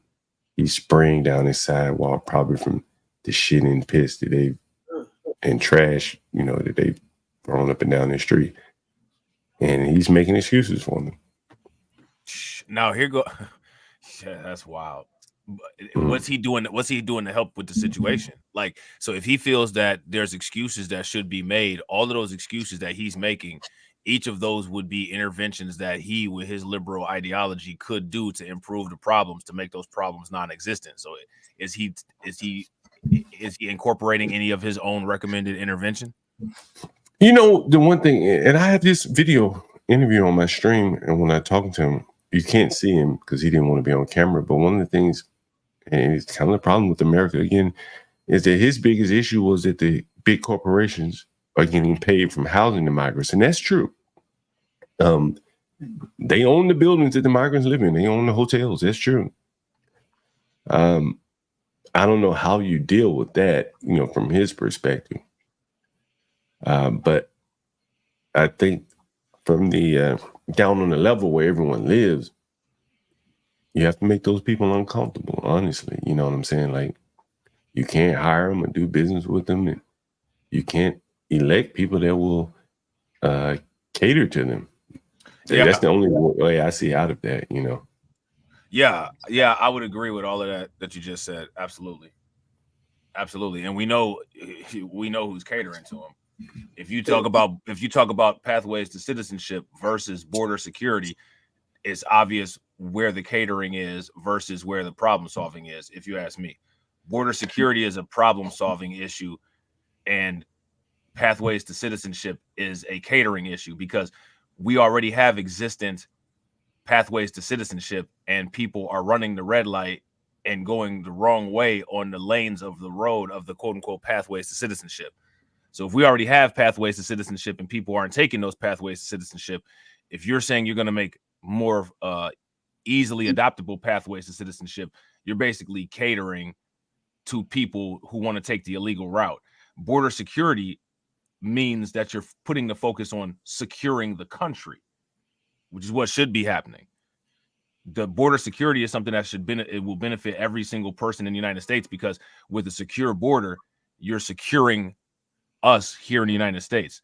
If you're doing pathways to citizenship is service directly for those people who are mitigating the established pathways for citizenship. Would you guys agree? Yeah, I'm at the point now where I think all this legal versus illegal immigration is all bullshit. It's just made, you hear people say, I'm for legal immigration. Well, the government can make anybody legal. Then that's what they did with the asylum thing. All they're doing is changing the definitions, and boom, we've changed the definition, and all these people are legal now. Right. And so I think that, we just don't need any more people here. You need to draw a line in the sand and say, look, till we can work some of these things out, we probably need to, stay static where we are, figure these things out. Well, here's how I feel about it. I feel that the established pathways should be enforced. I feel that one of the reasons why we have so many issues is that the established pathways aren't being enforced, and you have political battles that are making things a workaround. Let's say, for instance, we had 10 criteria and we stuck by those 10 criteria. I think that the 10 criteria will filter things out. I think that the 10 criteria would, in times of where we need people, allow us to have people, and in times where we don't need people, allow us to ease that number down to the lowest possible amount of people that come in, as long as we stick to the 10 criteria. The issue is that what happens is, for whatever political agenda, whoever has the most power, at one point somebody will change or add an 11th criteria, or change one of the criteria, or remove it, and manipulate the laws to fit the political narrative. And what happens is that never helps the situation long term. So I don't think that the United States should be like, I don't think that the United States should just never allow people to come here. I think that that's kind of impractical living in a global society, because like, what if we need like a famous heart surgeon or something from somewhere, and we need him to come to the United States to do some type of surgery? We got to have some type of pathway to where he could, come in, whatever. We got to have these type of workarounds. So to just be absolutist is kind of not practical in a global society. However, I think that maintaining established rules that have been proven to work would be the optimal solution. You see what I'm saying? And the thing is that that's not what's being done. What's being done is, if we got Democrats, we're gonna leave the door wide open. That's what's being done. You know what I'm saying? Well, if you have Republicans, you're gonna, and I'm not a Republican and Democrat, but I was a software developer. Well, I am a software developer. That's what I've done for my career outside of being a landlord.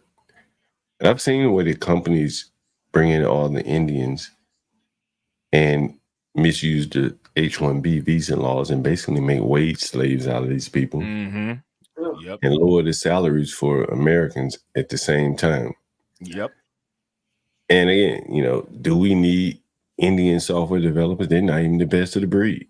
No, we need talented American software developers. But if you're going to bring in some people that aren't best to do software development, why not bring in best of breed? Right.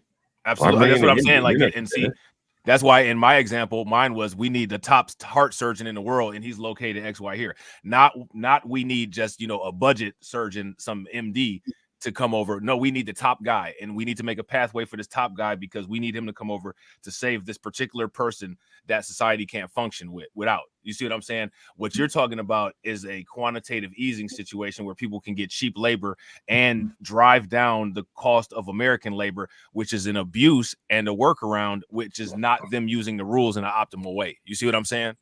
Yeah, well, elite talented people are always going to be able to travel. Ronaldo has no problem coming to America. Messi, I don't even know soccer. Name a soccer player.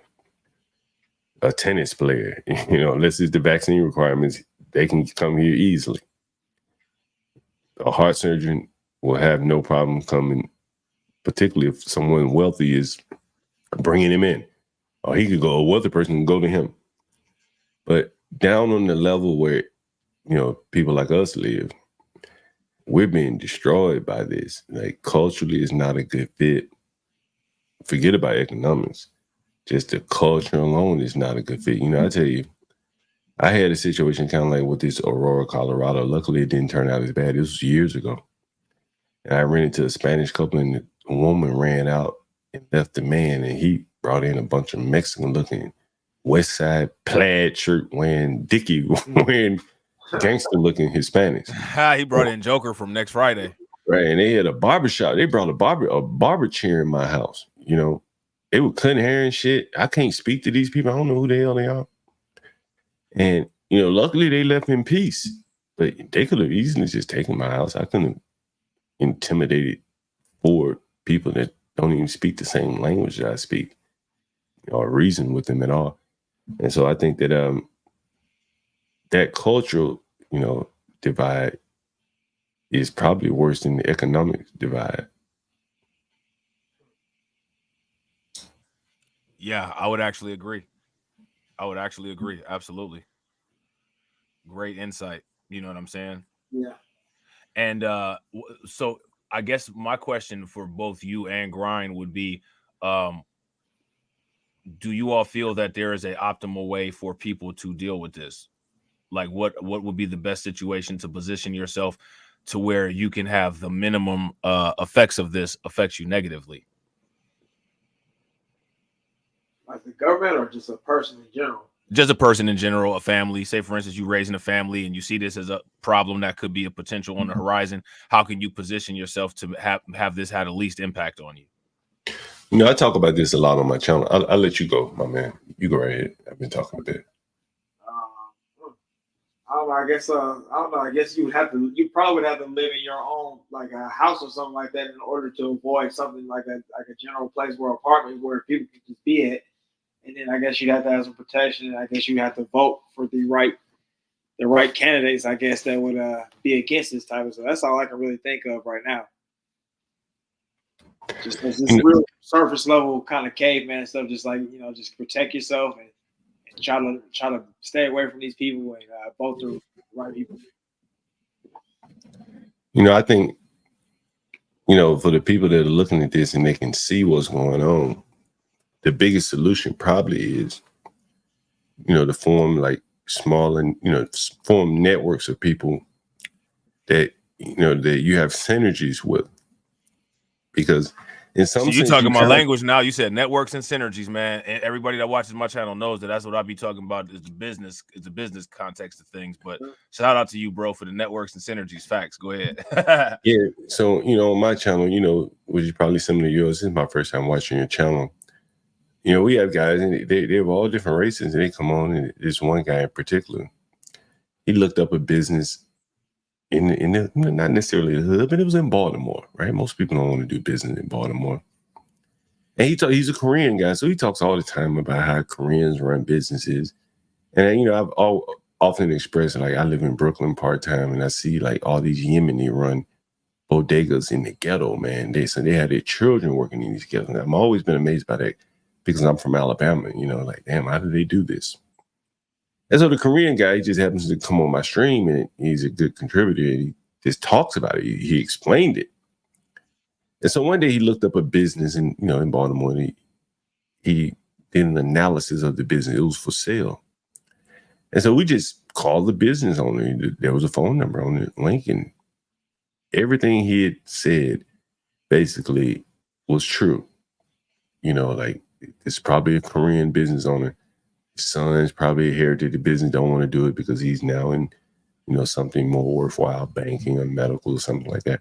We called the business owner. The Korean guy actually negotiated the store price right there on live stream.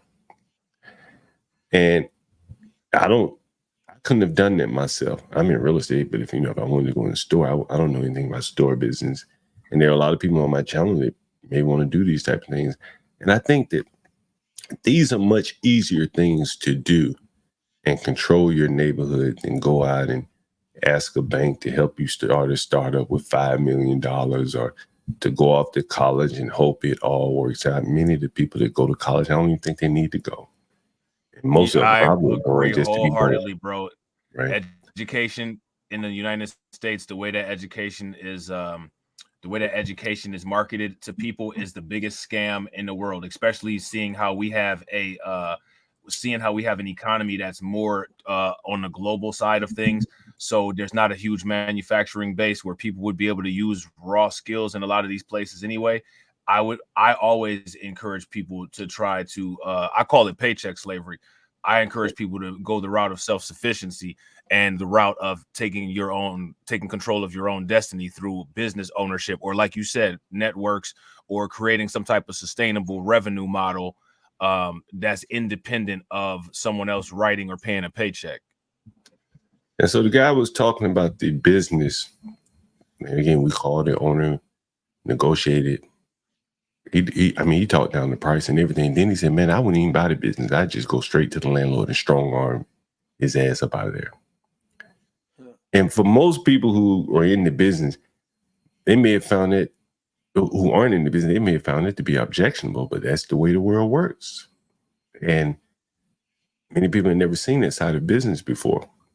And here it was live stream for them. You know, I could see the comments and all these people are turning up their nose and they're just, in shock. And those are people that probably aren't business people, and they probably don't have any experience in business. Business is akin to crime. You're not supposed to do business based on morality and emotions. You're supposed to do business based on value-added transactions and what provides the most benefit to your cause. You know what I'm saying? Well, as a landlord, I've always liked to maintain what I call the moral authority. When I got to throw these niggas at, when I got to throw people out, I don't want them to have the moral authority on me where they might strike back at me. I dull their ability to even fight back because they know they fucked up. They know they fucked up. Like, why are you going to attack this man? I fucked up. But be mad at yourself. And so I think there does have to be an element of morality to it. But the guy mentioned the term, he said, this one store could break the cycle of poverty. Now, I knew what he meant when he said that. But the people in the audience, like, that store doesn't even make a lot of money. But you never have to go to anyone else looking for a job again if you own that one store. You may have to grind it out. You may have to sleep by the bread out for a couple of, months or years, just getting on your feet. But it would break the cycle of you ever having to ask someone else for a job. And I think that is really what people should be, that the opportunity in many of these, I'll just say Black communities, because it could extrapolate across all communities. When you see these different groups coming in, you have to be able to deal with your own people. You can't see your corner stores, your gas stations to foreigners because they will take them. And I think we can do these type of things. It's not very complex, but it's not like building a rocket. Anyone can own a corner store. That's my guy. Yeah, I wouldn't disagree with that. That's real. I wouldn't disagree with that at all. You know what I'm saying? Yeah. That's basically in a nutshell the kind of stuff that I try to encourage on my channel. So man, we should all team up, man. We should team up, bro. Like, I'm not really doing it for money, to be quite honest with you. I just been streaming for a couple of months, so.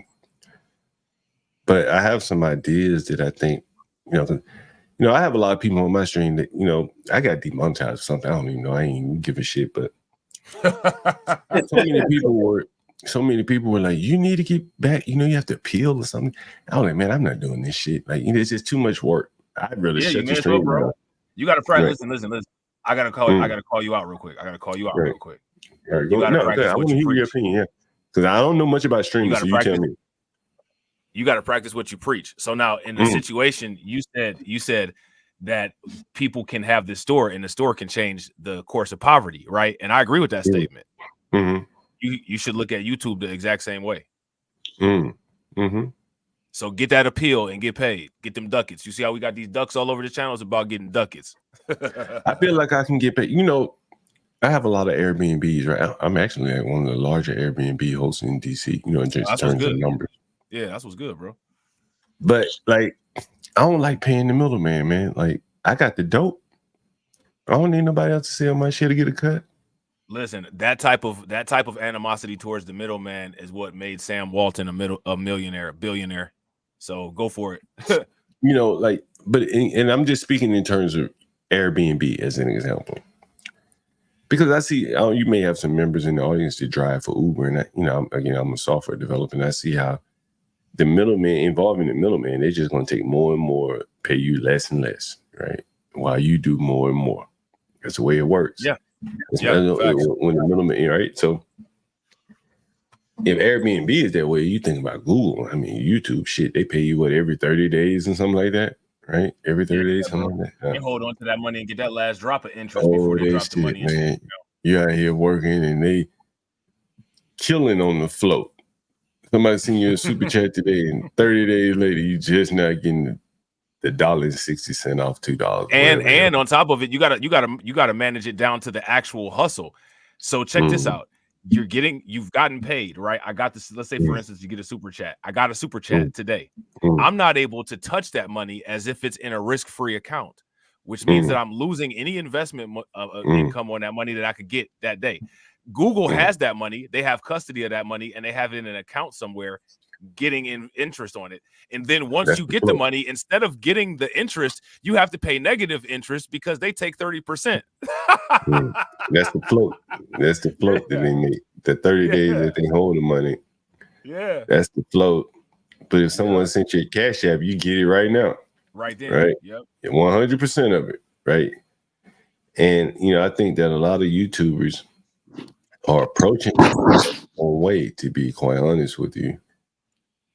What's the difference between a Cash App and a Super Chat? Not much, right? Other than you getting get the Cash App immediately, you can spend it immediately, you can invest it immediately, and YouTube doesn't take out 30%. That's the difference. That's why you see these bots in my chat. That's why I use these bots. You see how it says enjoy Undocumented, support the channel through Patreon, and then the one that says Streamelements, that goes directly to PayPal. They take less money. I see somebody in your chat talking about Zelle, right? But involving YouTube for the vanity sake of it with the super chats, you're giving big business the same cut these damn young people out here protesting against, right? Think about it. Facts. Occupy Wall Street. All these young people complaining about big business, then they turn around and send a super chat and pay big business. They could have Cash Apped you. To the Cash App you. Right, am I wrong? Right? Yeah, they'll send that Cash App. They'll send that super chat, and in that super chat, we'll have a comment complaining about big business while facilitating big business. So I think, again, like, you can make a go of it. You got 4,000 subscribers, I think I saw. You could probably make a go of it without the super chat. Why feed the beast? Yeah. I don't think many people look at it that way. Furthermore, the network that you're building is probably worth more than the super chats than you'll ever get. Oh, man, I've had people shit. The hat I got on, the microphone I'm talking in, it's a fucking Shure mic, right? I had Robb. That's the Robb. I got a Robb podcast and all that kind of stuff. But I had Robb, the guy like, yo, I think Shure is better. They sent me a Shure mic. Then he asked me for $4, a $300 mic right here. I got Wheaties, chainsaws. The guy tried to send me 3 zero-turn tractors. I heard, like, most of my channel was about business. It was mostly businessmen on my channel and shit like that. And that's more valuable to me than the super chats. I don't need the fucking super chats. I've worked all my life. But I feel like if I continue the channel, you probably even further along than me, if you had a business venture or something like that you were pushing, you got a network of people that, if nothing else, could give you a critique of it. Maybe they could be financiers or funders of a business, or maybe you could fund some of their business. You never know. Yeah, well, we actually have a pretty decent network, wouldn't you say, Grind? Shout out to y'all in the comment section. If y'all think we got a decent network, throw some ducks in the chat. I think we got a pretty decent network, and like in our Discord and stuff like that, a lot of that is the kind of stuff that we talk about. And we should do some joint efforts, man. We put your Cash App on. You ever come on my stream? We put your Cash App up. In fact, maybe interested in the interview or something like that. Yeah, I like hearing, like the human story. And again, like you've done pretty well for yourself, seemingly, right? Having 4,000 plus subscribers. I think my audience would like to hear what you have to say. You seem like a very well-spoken guy. I must say that too. Yeah, we'd be down. You know what I'm saying? Would you be down, Grind? Yeah, I'll be down. Yeah, definitely. You know what I'm So saying? y'all run the site together. How does it work? What y'all set up here? We each got our own YouTube channel, and then we have like a collaborative little network called Reacts, where those channels are channels that we collaborate and talk about topics on. Okay. Yeah, man, it's been fun, man. When I saw y'all talking about immigration, I wanted to hop on and see what y'all were talking about. And yeah, man, we hope you enjoyed yourself, man. We hope we ain't chasing you away. Channel, man. I hear you gearing up to bounce out. You that beer hit you a little bit. Man, I just got a 6-pack. I got 4 more to go. Then I gotta get out of here. 4 more. I got a little time on my. I tell you, we spend 24 hours a day, so we got some people. I have a group of people that's streaming right now. I don't even know what they're talking about, but we're going your show right now, so it's pretty good. Yeah, no doubt, bro, no doubt. Well, like I said, man, you can just call it home, man. Anytime you see us, if you wanna holler, man, you know what I'm saying, we'll just drop the link, let you come up, and indeed. Like I said, I'm subscribed to your channel actually because I seen a couple of conversations and stuff that you had, so. You know what I'm saying? I'll start chopping it up in your chat. You know what I'm saying? Okay. What's your name in the chat, man? I try to watch it every now and then. You come from the trucking channel? That's usually most of the day right there. No, my channel is called Blacklight Revelations.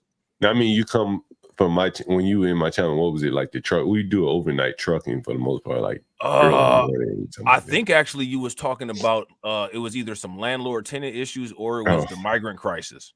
Yeah, I've been on that migrant shit. That shit is crazy, man. Yeah, it's wild. Yeah. Hey, what part of the country y'all live in, man?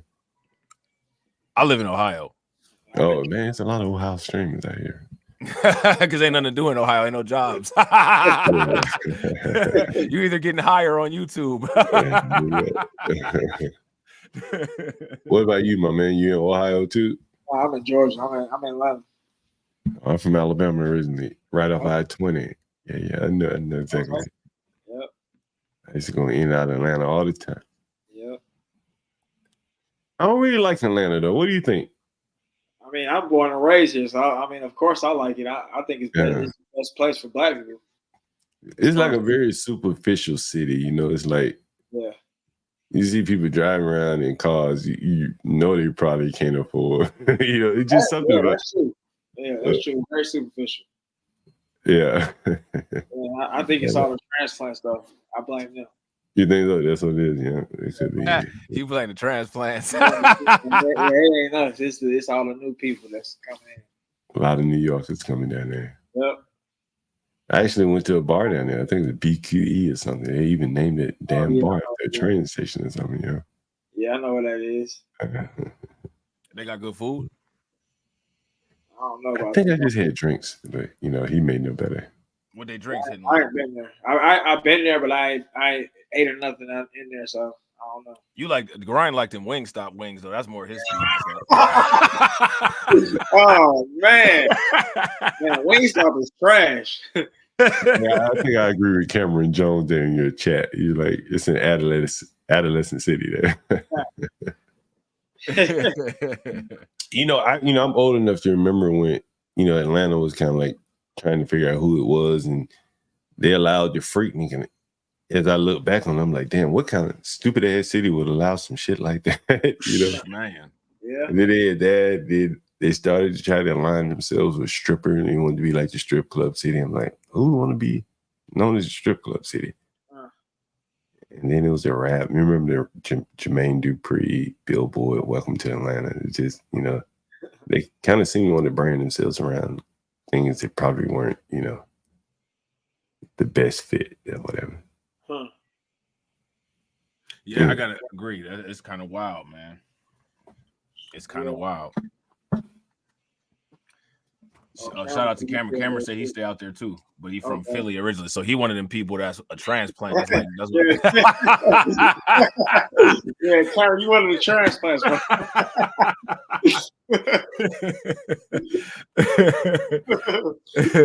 That's hilarious, man. So y'all wanna check out the rest of this video? Yeah, let's do it, man. Sorry to get you sidetracked. Yeah. No, bro. It's all good. It's all good. We here chopping it up, man. Don't even trip. You know what I'm saying? All right, let's get it. Just let me know if y'all want us to stop anywhere. All right. That's my opinion. Yeah. Just for renting out these illegals. Okay. This place is fucked. Just take a look. Oh, this is, I mean, you can zoom in. This place is completely unkept, complete hole. Look at that. Look in here. Completely abandoned, in disrepair, fecal matter, piss. We may have overstayed our welcome a little bit. We've talked to a lot of locals out here. The Venezuelans say nothing's going on, no gang activity. Anyone who's not Venezuelan, yeah, there's some gang going down here. There's some crime going down. The locals. I'm hesitant to interview a lot of locals out here because I don't want them to know themselves, but I do respect someone standing up for the community, and I won't suppress their voice if they want to share. So no license plates. Muchas personas aquí de Venezuela. ¿Sí? ¿Cuánto por ciento? 90, 80, 80. Okay, gracias.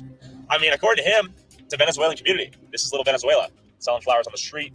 Once again, this is an example of this false American dream that's sold. And then I hopped on a call with Aurora resident and retired ICE field office director to hear his opinion on what's really going on here. Is the place on fire? Do we have Venezuelans invading the city? You know, look, the city's not on fire. Aurora's a huge place. Here go my question. Like, as a YouTuber, how do you just get access to be able to talk to a former ICE field agent? Look like him. Yeah, that is interesting. How you do that. Yeah, like if you look, like a lot of these people, like they just like it's they have access to these people to have a correspondent to the situation, as if they're an actual news agency, like as if they're Fox News. So that gives even more legitimacy to their content. Whereas, you know, it could be somebody like me who's been covering this stuff since before it even got into the mainstream media, and you know, my content will just still be looked at as speculation because I just can't have a former ICE field agent on my channel because nobody knows who I am. You know what I'm saying? Right. Man, that's wild, bro. That's wild. Let's see what this former ICE field agent says. And shout out to everybody that's watching, man. We appreciate y'all. If y'all haven't hit that like button yet, please do me a favor. Take a moment, hit that like button. Also, if you guys aren't subscribed to the channel, subscribe to the channel and share the stream to your social media. You know, it's a great place to be, great schools, you know, but there are issues just like there are with any city anywhere in the United States. And what we're seeing now is just, you know, you got one side saying it's not happening, one side saying it's happening, and then you get the social media aspects who say that the Hells Angels are coming into town, that patriots are going to be, you know, storming these apartments. The state of Colorado is a sanctuary state. Started really letting in a lot of migrants that are coming up from the border. When we look at this, it's mostly young male Venezuelans that have come up from Venezuela who are not highly vetted at the border. There are probably plenty of Venezuelans that have come up here to Colorado that are busting their butts in, but there is this criminal element that has made their way into some of this lower income housing. So they are extorting some of the residents in those areas. And to give you an idea, a lot of the residents in these areas are migrants. They are migrants from South America. And these gang members were gang members there running around with firearms. And they're mostly taking advantage of other migrants because those migrants are not calling the police. They are afraid to. They're afraid to maybe lose status here in the U.S. or get deported, or they've been identified, some of them, as being Tren De Aragua. And it may be some of these young Venezuelan males claiming to be TDA just as an intimidation factor to the other migrants that are in the area. The fake news part right away is that Aurora's not falling off the face of the earth. Like, Aurora's had a gang problem. It's always been like that. But this situation just gets exasperated because with the illegal immigration situation, most of that could be taken care of and the community could be made safer if we got rid of sanctuary policy and we allowed the immigration authority to work with local law enforcement to get these kind of guys off the street. So, I mean, it's something that we've got to be cognizant of. We've seen terrorists come across. We just got to pay attention to what's going on, and we got to make sure that, you know, we have control of our borders. We're not allowing in this 1 or 2% of people who are just trying to take apart the U.S. So what y'all think about that?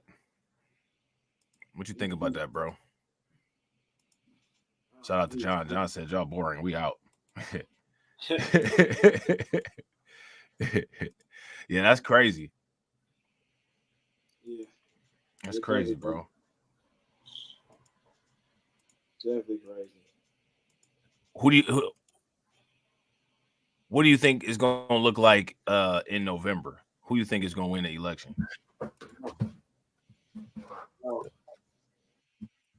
I think Trump is going to win. You think it's going to be some more of that 2020 magic, or you think Trump is going to win? No, I don't think. Who y'all think 2020 going to win in the comment section? I think they've done enough. Go ahead, bro. My bad. I think they've done enough to box him in, policy-wise, to where he would be ineffective. He would be neutralized. If you remember last time, he had a hard time getting any attorney general that they didn't approve of, so they gave him one that was an establishment guy, then another one that was an establishment guy, and the first guy, he had to recuse himself during the most important part of, for most of it, Trump's term. Talking about Sessions, they have a good way of boxing you in, man, and they can box you in, then blame shit on you at the same time. Yeah. Pretty slick. Yeah, that's right. And so I think that they're not even campaigning Harris. They can win by having her lose, and then everything that happens after that be blamed on Trump to more or less kill the mystique of the magic of him going forward, like kill his movement. Yeah, that's an interesting point. And so if you look at kind of all the machinations around him, look who she chose to be her VP. No serious person probably, she probably approached other serious people. They say, no, I'm not going to be subordinate to her, right? When they would clearly have, in 4 years, they would have a more, they could be their own president and choose their own VP. Why would you be under someone like her? She's not competent or not seen as competent. How about that? So the Democrats probably can give away these 4 years and just box Trump in, not just the Democrats, but the Republicans too, and just box him in for 4 years, advance the war in Russia, maybe blame it all on Trump. And then they'll be able to wash their hands of him after those 4 years. What do you think about Liz and Dick Cheney endorsing Kamala Harris? Do you think that that's a flex? It's the establishment. I agree. Yeah, it's the establishment. I think that, to me, like, if people actually were as cognitive to politics as people try to portray themselves, they would see that endorsement by Dick Cheney and Liz Cheney to Kamala Harris. That should alert people who are on that Democrat side that Kamala Harris might not be the Democrat that you think she is. You know what I'm saying? I bet Liz Cheney endorsed Biden. I wouldn't be surprised. Yeah. And Trump said he was gonna have a military tribunal for her, so she's just trying to stay alive out here. he said he's gonna have a military tribunal for her. Man, it's so amazing, how much the military has been kind of taken over by the establishment as well. So man, you remember like some of the people in the military kind of went against Trump, the Venezuelan guy. Yeah. But I heard something in that video, man, that I talked about on my stream, and I wanted to point it out to you guys if you haven't noticed it. It's from a landlord perspective. Yeah, go ahead, bro. In New York, you'll hear people now, you're going to start, and I've been hearing it more and more, they talking about New York is about to start evicting these illegal migrants. You may have talked about it here. Have you talked about that yet? No, you know what though? We actually got a video that's queued up that we could actually kind of run in concurrent with this conversation. It's a video by Cass Jordan, and it's called "New York City Just Evicted 40,000 Migrants." See, we got you. I ain't seen no 40,000 migrants nowhere. You put 40,000 people on the street, man, you're gonna see them. The news will be reporting about it. Yeah, because you guys remember when that issue happened with Kyrie Irving, where he had tweeted about the Ron Dalton book from Hebrews to Negroes, and all of those Hebrew Israelites were in New York City during that game that they were playing. And that wasn't 40,000 people, and it made a notable impression to where you could see it all throughout the streets. So 40,000 people getting like that's like the size of an entire city, a small city getting evicted just into the street somewhere. You know what I'm saying? Where would they be shitting, pissing?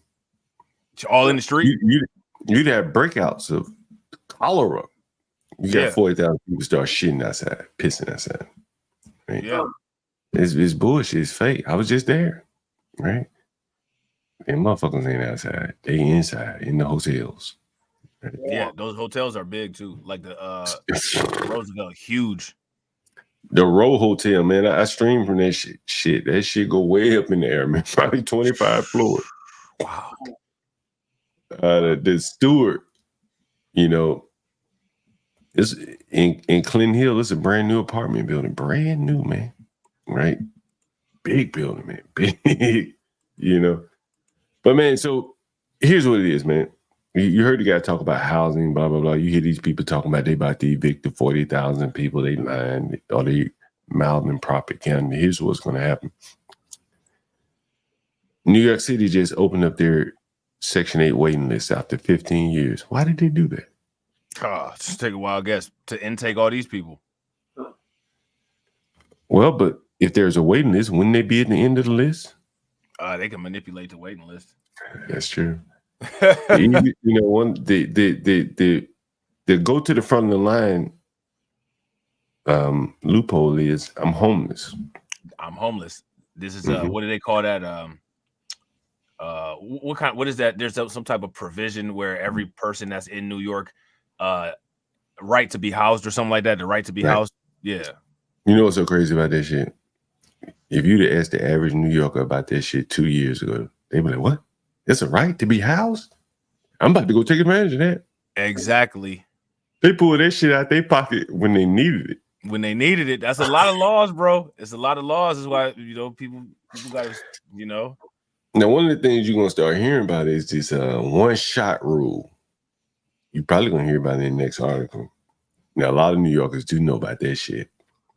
It's like if you get behind on your rent, you can go to your city council member or whatever and say, hey, man, I need some money to pay my rent. And I think it's like a one-shot rule. That's actually what it's called. Something to that effect, where you can get one shot a year or something like that. Well, now they're adopting this shit for the migrants.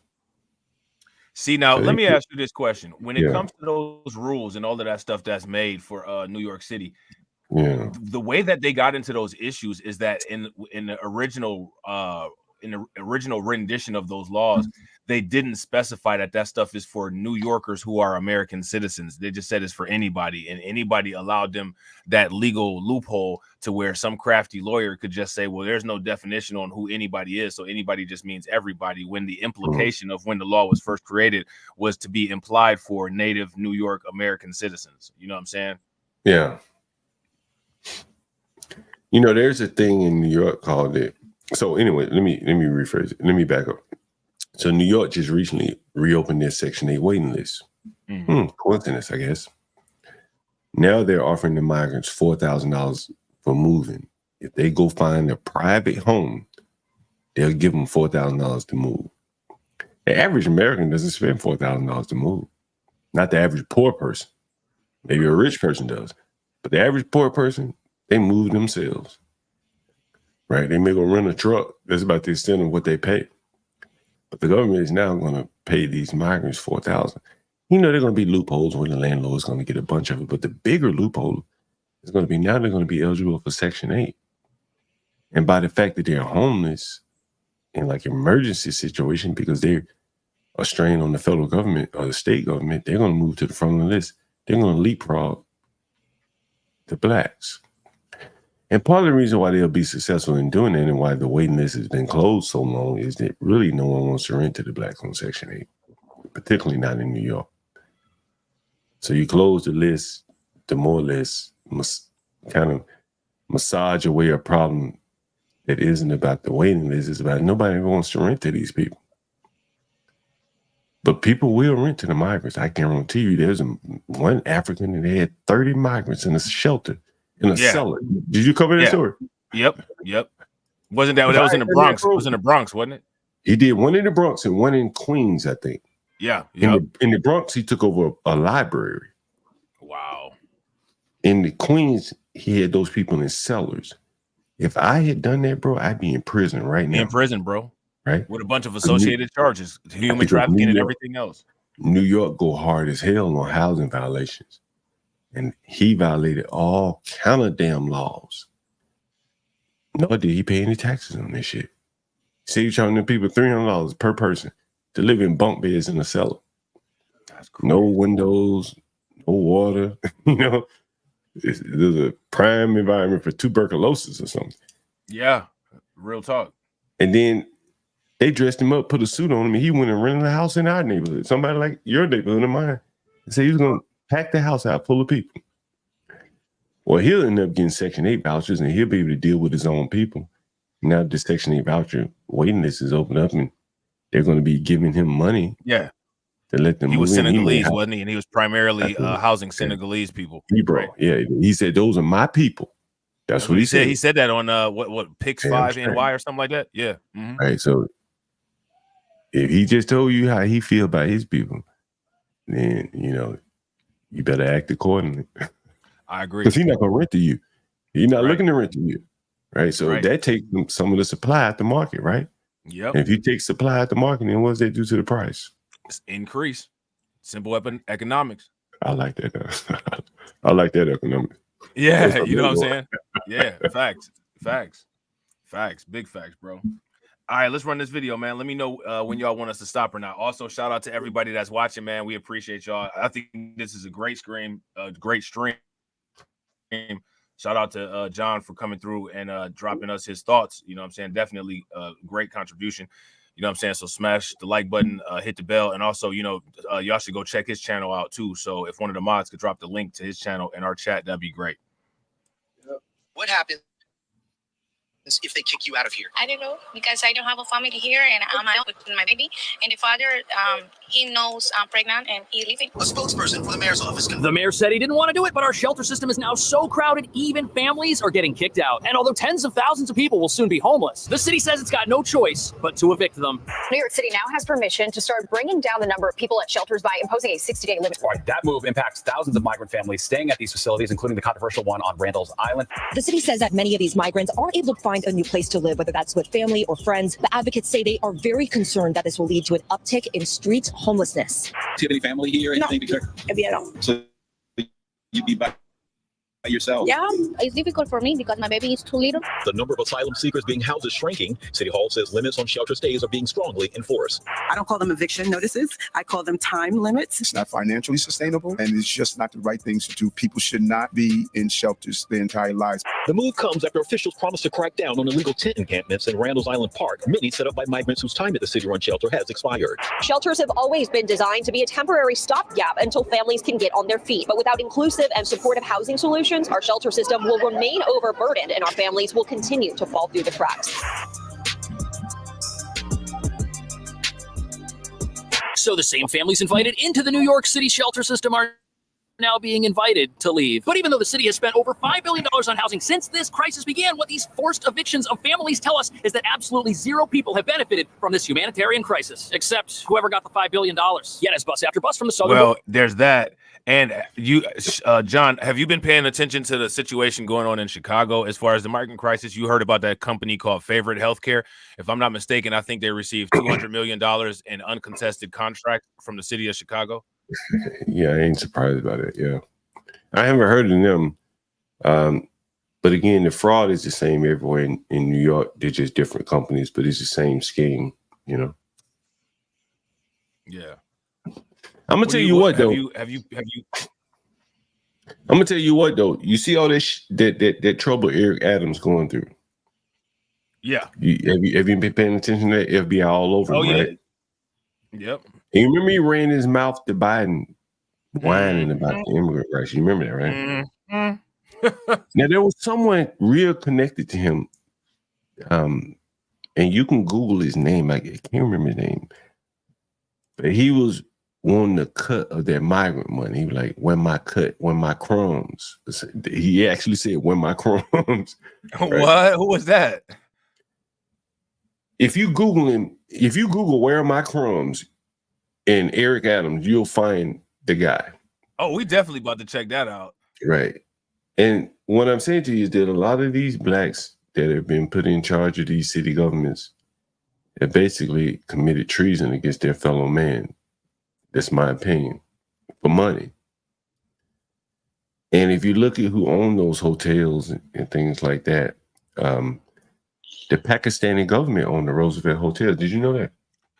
I did not know that. Now, I do know Yeah. that Eric Adams had some questions about him involving campaign contributions and some type of conflict of interest with some Turkish individuals, but I didn't know about the whole issue with the Pakistani people as far as that goes. You want to elaborate on that a little bit more? Google it. Google it. Who owns the Pakistan? Google who owns. I'm pretty sure it's a Roosevelt. I think Pakistan Airlines own the hotel, which means the Pakistan government owns the hotel, right? And like they're extracting a lot of money out of these cities and states by way of this migrant crisis. You ever heard of Cloward Piven before? You ever heard of Cloward Piven? No, you said Cloward Piven? Yeah. No, who is that? It was he was like a sociologist and some shit, and Okay. he thought that if you wanted to bring down the government, you could make all the blacks and shit apply for welfare, and just the sheer numbers would bring down the society. You know, you make the government honor its agreement. They can't honor it if everybody just show up for welfare. They can honor it if only the reasonable people will show up for welfare. You know, I really need help. Yeah, so you see that right there. You know, I ain't bullshitting, right? Right. Right. Yeah. Yeah, look at this. The Yeah, Pakistan International Airlines has leased one of its most valuable assets, the Roosevelt Hotel in New York, to the city's administration for a period of 3 years in order to raise money for its struggling economy. So then they filter in the money back into this Roosevelt Hotel for the most part. We should listen to this. Let's listen to this article real quick. Yeah, It's, let's see what they're talking about real quick. And shout out to everybody that's watching. If you guys haven't smashed the like button yet, take a moment, smash that like button. Also, if you guys haven't hit the bell, take a moment, hit that bell. And also, please share the stream to your social media. Let's check this out real quick. See what's going on here. Hopefully, I don't know what's up with this. Let me see. Oh, of course, they got that garbage. They got that garbage coding. You said that you was a software engineer. You need to help these people out. Oh, yeah. What's that? Help these people out with their coding. The media player ain't showing up. Here we go. Let me see. Hopefully. Yeah, man, it's not working. Boo. But you get the gist. And thank you for showing me this. I'm gonna actually make a video talking about that because I did not know that, because that actually brings light to a lot of stuff. Yeah, you know that opens a lot. Yeah, absolutely. Yeah. Absolutely. Well, this whole time I'm thinking it's like just like greedy American people, but it's like it makes a little bit more sense for it to be like an immigrant owned. The serial cheapitude. Yeah, serial cheapitude, and you like I put these two. Right. And Eric Adams benefiting off of it too, making all the money. Yeah. You know what I'm saying? Yeah, you know, again, like those security firms that you see in those migrant hotels. I went in one just the other day. I went in the Stewart Hotel. That place is right across the street from Madison Square Garden, bro. And the significance of that is from Madison Square Garden west to the river, you're talking about billions of dollars in development. Billions, multiple billions, you know. And to think that they put the migrants right there in a hotel where Americans, the average American couldn't even afford to stay in a hotel in that area. You want to go to a Broadway play or something? You want to go to the Knicks game? You can't stay there. But at the same time, they banned Airbnb. So you want to stay in Brooklyn where all the Airbnbs are banned. So how does the little man make any money? Right. You know, and you know, this is kind of the big bank take little bank thing, where the big bank, they're making the laws.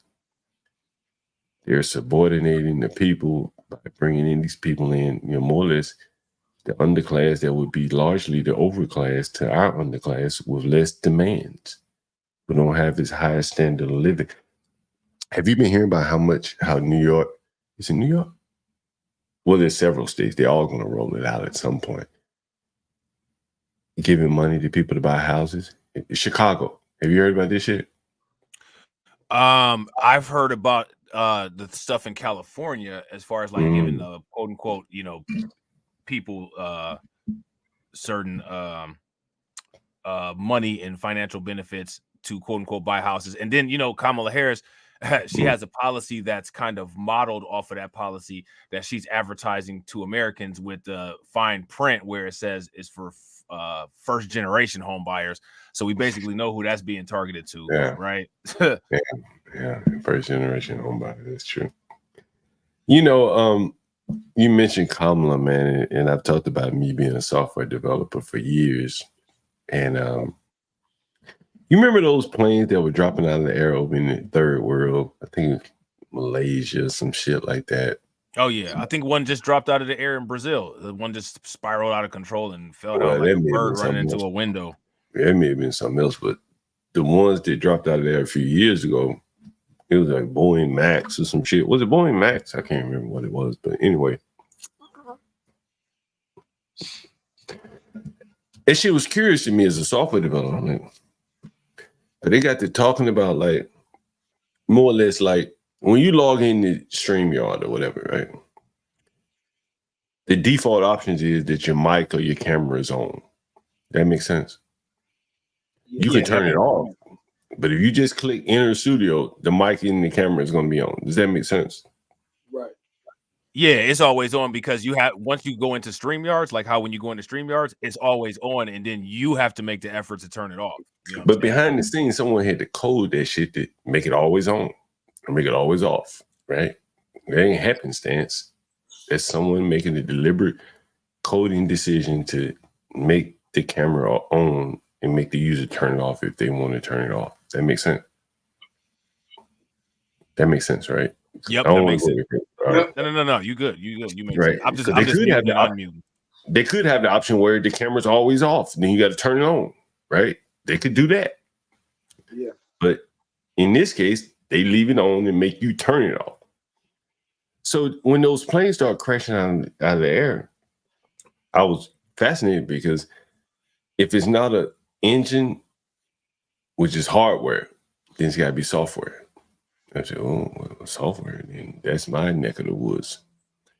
And what I realized is that the Indian government was basically telling Boeing, hey, we're going to buy a bunch of planes from you, but we need to help our economy. How do we help our economy? By you hiring some of these slumdog millionaires, right? Hire some of these people, make them engineers in your company. So Boeing said, well, we want to sell planes. And the actuarial calculation would say, well, if one or two planes drop from us hiring Indians versus the cost of versus the benefit of selling 100 planes to the Indian government, it's all worth it. So what it was a software issue that where the default option was on, and you had to pay for the training to know how to work that software. And those third world countries did not pay for the training, and that's why the planes were dropping. You won't hear that in the news anywhere, and you'd have to dig real deep and really understand software and shit like that to really ascertain what really happened. But that's what happened. Yeah. And I've worked with so many Indian software developers, man. Like, they're not very good, but their government, there's a lot of people. They're able to force, companies to hire their people if they want to do business with India. It's 1 billion people there. You're going to want to do business with that emerging market. And Kamala Harris being Indian, she is Indian. You can't deny that. She has a long lineage there that's still there. And if you go back, I talked about it on my stream, you go back and listen to somewhere her family says about her, she has an attachment to those people, and she's going to want to help those people. They're people living in abject poverty. Oh, if you had people back in Africa that you knew and had an attachment to, you would be drawn to bringing those people over here and helping them. You would. And I suspect that's what she would do, in terms of immigration. You know what's interesting about that Kamala Harris situation? There's not a lot of actually, I don't think it's existent at all. There's zero Asian people arguing about her ethnicity or her race. Nobody's arguing to claim her, but at the same time, nobody's arguing to dispel her or to say that she's not a part of that. And what's interesting is that there's almost like a civil war of people amongst us who are having an argument of whether she's part of us or whether she's not. And I think that is interesting, the different ways that that's being handled. It's completely not being handled like how it's being handled amongst us with them Asian people. What do you think about that? You know, the Asian guys, I have 2 Asian guys that like the primary contributors on my channel. One is like a host, and he's Vietnamese, and he mostly talks stock trading, stuff like that, the economy and stuff like that, interest rates, shit like that. Never talks politics. Fucking rich. They call him a pay pig or whatever the hell on the internet, where he goes around giving a bunch of people money and shit on the internet, super chats and shit. Never, ever talk. I've never heard him talk politics. The Korean guy that comes on my channel, he's a Trump supporter, but he's about business. And, you know, if you ask him, Trump or Biden, he said Trump, but then you want to get right to business. But when he talks about the Indians, he like, they don't give one damn about politics. It's strictly about business, money. Either way it goes, they got to eat, they got to pay their bills. So the president doesn't really matter to them. And I think that that's probably why you're commenting on the Asians in that regard. Like they're very apolitical. You know, they're going to run it either way it goes because they control so much. Well, my thing is just, it's more or less just human behavior and human observation. I think that is interesting, the way that those 2 things are handled. And I think that you actually bring some insight to it. And the insight of it would be that people that practice business more often tend to govern, they apply the business principles to real life situations. So as you're looking at that, it's being looked at as more as a business transaction more than, I guess, what you would say would be like what, like emotional attachment, I guess would be, or I don't know, some type of association or symbolism. I don't know. But if you ask me, I think that it's interesting. Yeah, it's very interesting. I think, you know, the black people do themselves really a disservice by being so politically focused. You know, like it almost saddens me to some degree, in that they sit around and they almost wait on the election year to solve all their problems by pulling a lever. And, you know, I was in a bar up in Brooklyn not too long ago, and I took a picture of a guy. He had a picture, his t-shirt, he had it made. Voting for Kamala is my black job. That's what he said. It was on his shirt. What do you think about that? Well, at first they didn't want to admit that there are black jobs. That's what they wanted to say, right? There are no such thing as black jobs. But I would say, hell, it would be honorable if we controlled any sector of the economy, even if it was fucking cleaning people's houses. You dominate any sector, you're going to be doing all right for yourself. Yeah. Right? I said that before. I agree. Any sector, it don't matter, man. Cleaning houses, mopping floors, dominate something. Political, the owning market sector of the GDP, if you ask me, is very similar to having a market sector of what you're able to get in politics. Like if you take it, like, you know how they have like digital assets. So if you make it where like you look at a asset as representative of a unit of a piece of the economy that you have, say for instance, we have 100% of American GDP. And if we controlled 15% of the American GDP, that would be close to 15% guaranteed influence that we would be able to exert over whatever existing, governance there is in the country. But people don't seem to either want to look at it like that, or they ignore that fact. So then when we have zero market share or a very negligible amount of market share of the GDP, and people ask, well, why is there a lack of influence? The lack of influence is if you create a simple ratio, what is our per person influence on the economy? And we have less than, it will be a fraction on top of a fraction, a decimal on top of a fraction. It wouldn't be like an actual even whole number because the amounts are so small. You know what I'm saying? Yeah, no, I agree. You know, I think, this is going to be a little bit controversial. So I'm going to have to leave after this. No, you okay. Go ahead. We're going to hold you hostage. I've been a software developer, for 20 plus years, and I probably can count on one hand how many blacks have been able that I've worked with. Just being honest, attribute that to whatever it is, right? And I live in a black neighborhood. I do business with black people by choice, right? I don't have to live over here, and I don't have to do business with these people. But I don't think a lot of black people have the capabilities to like engage in all this STEM and all this stuff. This is my own opinion. Right. Now, when you say capabilities, let me see. Would you say like there's just incapabilities, or would you say that there are societal and cultural reasons that have created people to not do those kind of things, and because they're not doing them, that's where the incapabilities come? I think people just are different. You know what I'm saying? People think differently. Their art is different. It's not to diminish one or the other. If you look at the highest black artists, I don't know, Romare Beard and the what's that, Basquiat, and then you look at Michelangelo. Neither one is better or worse to me, but they're different, right? One is a little bit more abstract. One is a little bit more detailed. One is a little bit more in your face, aggressive. I'm not into art, so I don't have an opinion one way or the other.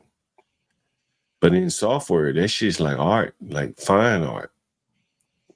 And if you're more into making like, more aggressive art, not so nuanced, if the detail isn't there, your software gonna get hacked.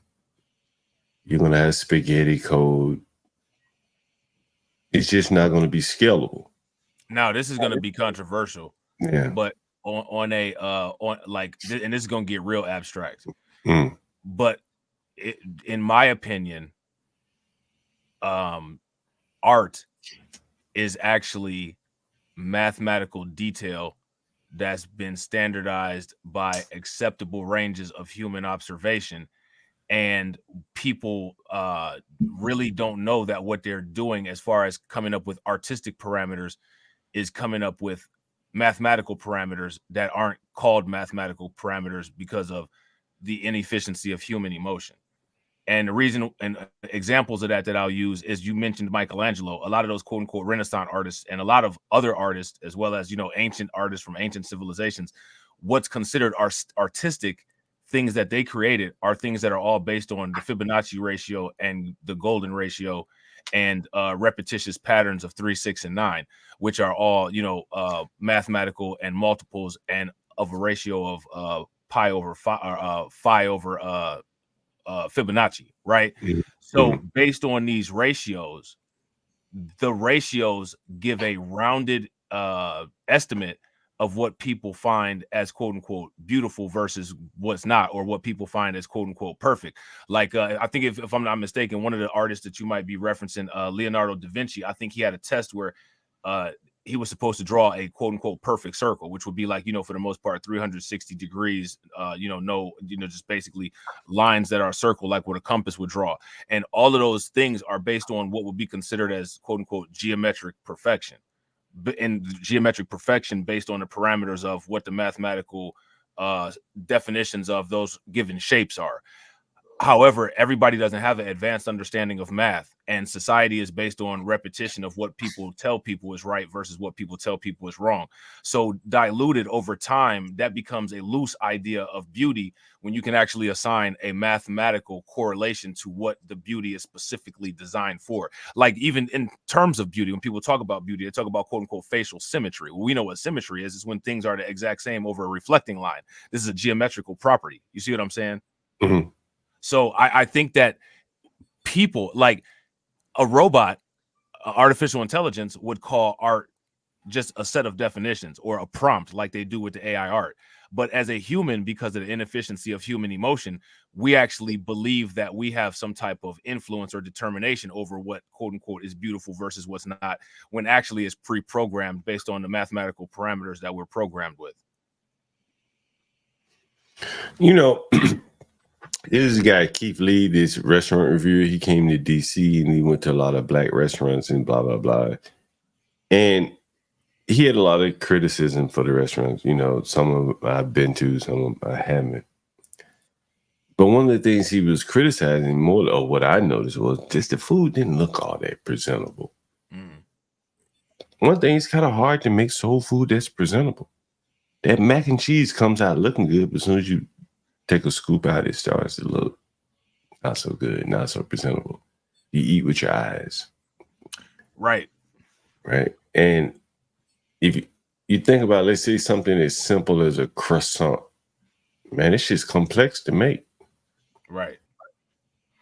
And it's nothing but bread, flour, water, whatever, but the complexity there versus soul food. You go to a soul food restaurant, they give you something in a,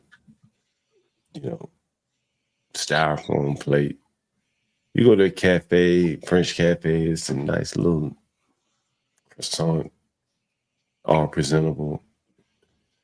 There's levels to it, Well, and I would also say that you're appealing to different with each of those that you mentioned as your examples. You're appealing to different emotions, which would still be constrained by the same mathematical parameters, right? So, like, say for instance, you're talking about the presentation. The presentation would be a nice porcelain bowl, nice elegant silverware, nice crystal cup, right? And the food might taste decent, but what you're actually tasting is the combination of the presentation with the food. Now, you could go to a soul food restaurant, like you said, and you'll get the red cup, the solo cup, right? And you'll get a styrofoam plate. Now, are you going to the soul food place for presentation? You're going to the soul food place for bursting flavor. So when you actually taste that macaroni and cheese, the parameters that go into creating the taste of that macaroni and cheese chemically on a molecular level could hit those same 3, 6, and 9 parameters for your taste buds, which receive the information as a chemical signal, more so than what's supposed to be visually appealing to your eyes, which would be presentation, which have things like color that pop, which is one of the reasons why they put parsley on there for one of those 5-star restaurants. You know what I'm saying? Like, you're not going to eat the parsley, but it just looks nice sitting on the plate with the food because of the visual presentation. You go into the soul food, you go in there because you're trying to bang on some of that 5 cheese macaroni and that 5 cheese macaroni and cheese. You know what I'm saying? Or get you some of that collard greens that got like the good meat that's marinated into it. It's not really going to look the best. But here's the question, though. Mathematically, do the chemical parameters that provide that same dopamine rush for you based on the taste provide that same dopamine rush for you based on your visual presentation? And I would argue that in most cases, they probably do. The issue is that human beings have the inefficiency of human emotion and the limitation of human communications. And as a result, they're not able to communicate that properly. So those messages get lost. And it turns into what we consider as an opinion. I think deeper down, what I'm speaking of is like software. There's like layers, right? There's your database layer, your middle tier layer, your back end, your front end, whatever. In food, I guess you can almost look at it like layered, right? There's a well, let's use software as an example. Would you say that like soul food would be more like C prompt or like Visual Basic programming, and then soul food or a 5-star restaurant would be like Microsoft Windows with a user interface? Because like you can kind of scale this. You can scale this conversation to directly compare to software if we talk about ease of user interface versus just raw programming skill. You see what I'm saying? Yeah, that's a good way of putting it. And here's a good example of, if you want to put it that way. I never thought about it like that, but it's pretty good. Soul food is probably not very, what would you say, modular. Does that make sense? It's not plug and play. Yeah. Right. I would say it's more. I would say it's more like Linux. I'm a software guy. I haven't worked a lot with Linux, more on the Windows side. But I would say it's more like, how when you go to a 5-star restaurant, you can have, price fix or prefix menu. Right. You got dessert, you got a choice of a couple things for the main menu, then you have dessert, right? So appetizer, main menu, dessert. And of course, you're going to get a bottle of wine and things like that. So it's kind of layering your meal. I don't think soul food is consumed in the same way in terms of being layered. You're not going to go in and say, well, let me start off with a salad. Let me get my main portion, and then let me have dessert. It's more or less, let me jump right in. There's not going to be a bottle of wine on the side. A bottle of wine that's paired, that layers with your soul food meal, right? And you may or may not get some banana pudding before you go. Right? Some banana pudding with some Nilla wafers in it. Right, so, and again, there's no criticism. It's just, one is a little bit more elevated, Even something as simple as tacos, you can have a $3 taco and a $20 and a $9 taco just by the elevation of the appearance. And I think that sophistication kind of correlates to software, to be honest with you, because software has the layer. You have to have the ability to layer your software. Yeah, I wouldn't disagree with that. And I would also say that those kind of things are targeted and like people have their preferences, right? So like with certain softwares, you could look at the Android and the Google, or you could look at the iPhone and the Google. Like there's some things where it's documented that Google has better Google is better than iPhone in certain things, and iPhone is better than Google in certain things. But in most cases, most consumers are not savvy enough with the software uses and those little niche things to where they would make those decisions and say, I'm going to get a iPhone because they have XYZ programmed that and I need this program. They're going to do it because they have a preference. No, I'm team iPhone, I'm team Google, I'm team blue, you team green. That's how people think in a very binary format. You know what I'm saying? Yeah, no, I agree with you on that. I agree with you. But look, man, it's been a great discussion, man. I will definitely come back. You definitely invite me on my stream, both of you guys, anytime, anyone really, but both of you guys for sure, in particular, anytime you want to come on. Yeah, for sure, bro, man. We appreciate you spending your time with us, man. Yeah, thank you for having me, by the way. Yeah, for sure, bro. Yeah, have a good Saturday. Yeah. Yep. Yeah, that was good, bro. That was a good combo. Yeah, that was good to hear from a landlord's perspective on all this. Yeah, no doubt. So, man, bro, believe it or not, we've been live for 2 hours and 34 minutes. If you want to, we can keep going. I'm down to keep going, but if you want to end, I don't mind. Yeah, we can watch a few more videos. You want to watch a few more videos? All right, cool. That's what's up. All right, so I guess we may as well just go ahead and start with that video that we was going to do when we was talking about the 40,000 migrants getting evicted. You want to check that one out since it's already up? They about to flood the streets like that. Like, who made that song called Rats?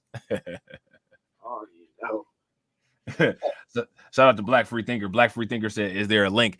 Yeah, we actually have put the link in the chat a little bit earlier, but it's also one in Discord too, bro. Hold on, I just dropped the link into the chat real quick. Let me see. Hold on. I just dropped it. I'm being risky today.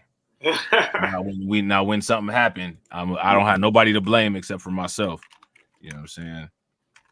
Hold on real quick. I'm gonna run this video real quick, and while I'm doing that, I'm gonna drop this link from Black Free Thinker. Just let me know if you want me to drop if you want me to stop it anywhere, bro. All right, bet.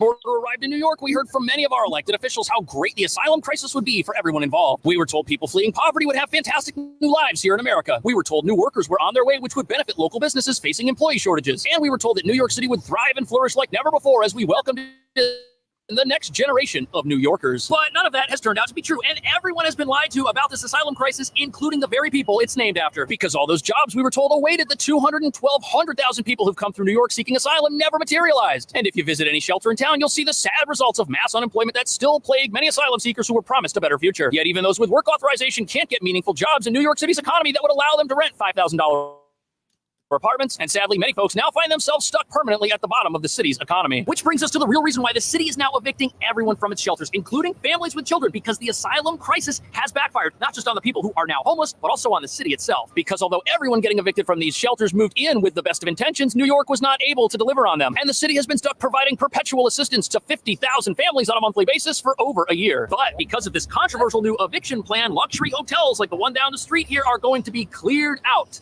in just a few weeks.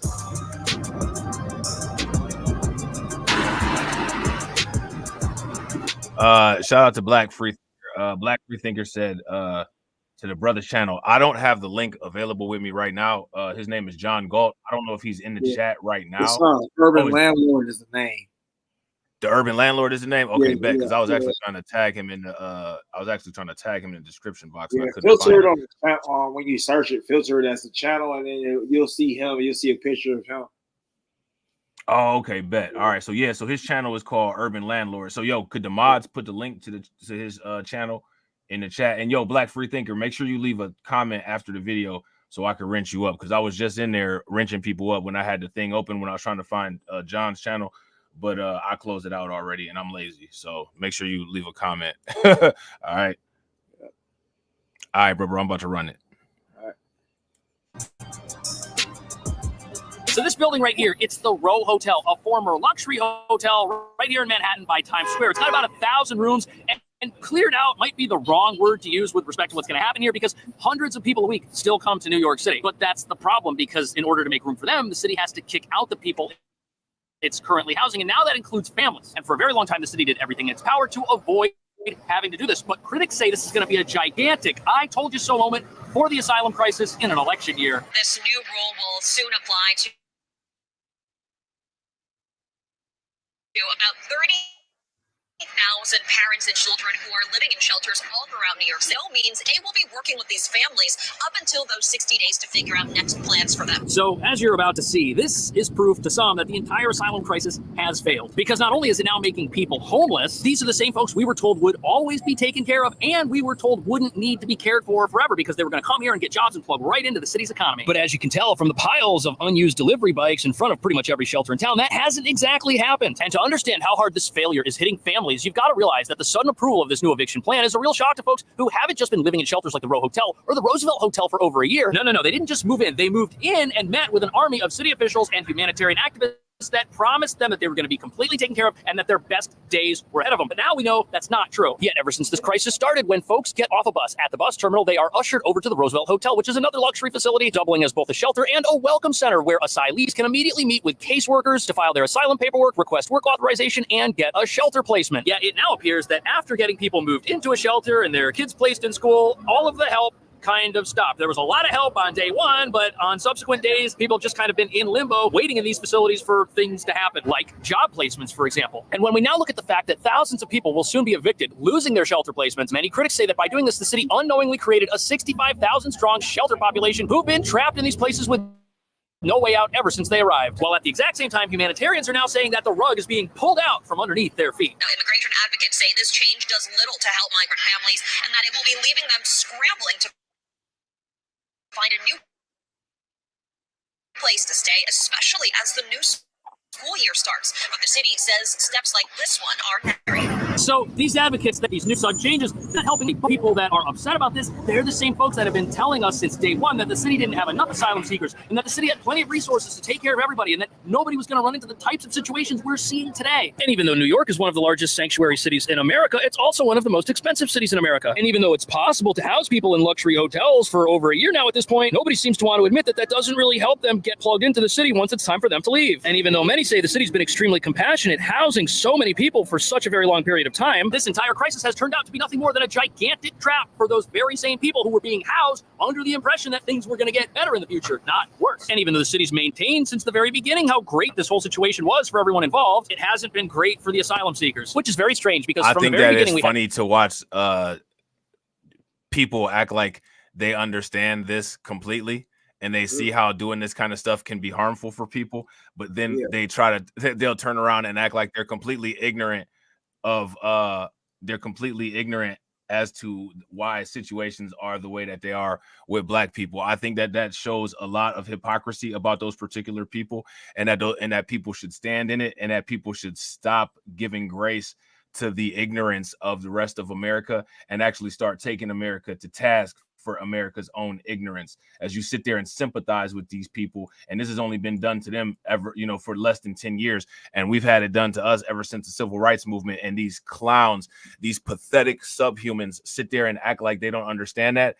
When I don't understand when people are going to throw away the emotion and start looking at these people the way that they look at us. If I'm looked at as an animal by another human being, I look at you like you're an animal also, which means that I have no human emotion towards you. I don't understand when people are going to get to that point. That's real. And I feel like they have more of a reason to look at them the way they look at us, because they actually did it the wrong way. And they're getting handouts. So yeah, I agree, bro. What made me think about that, that's why I took the video down, is because they just put this video up here. I saw it when I was putting John's stuff in the description box, because I'm OCD like that. Colorado Dems trying to spin this as a race thing, but these people are all considered white. You know what I'm saying? Like on their paperwork, they put white. Yeah. And again, all these race definitions and all of this race stuff, this is all a result of this is white people sociology. Race, the concept of race came from white people. And there's never any accountability for them on their race obsession, to the point where they become obsessed with a concept that's a social construct, to the point to where they've created real life implications for their imagination. No one takes them to task for that. They get to just sit here and blare this nonsense as much as they want to without any pushback. And then you have people like Vivek Ramaswamy, who are literally people that are of the social construct that these people created for their own benefit, backing up pseudoscience while saying that, they come with facts and logic. Right.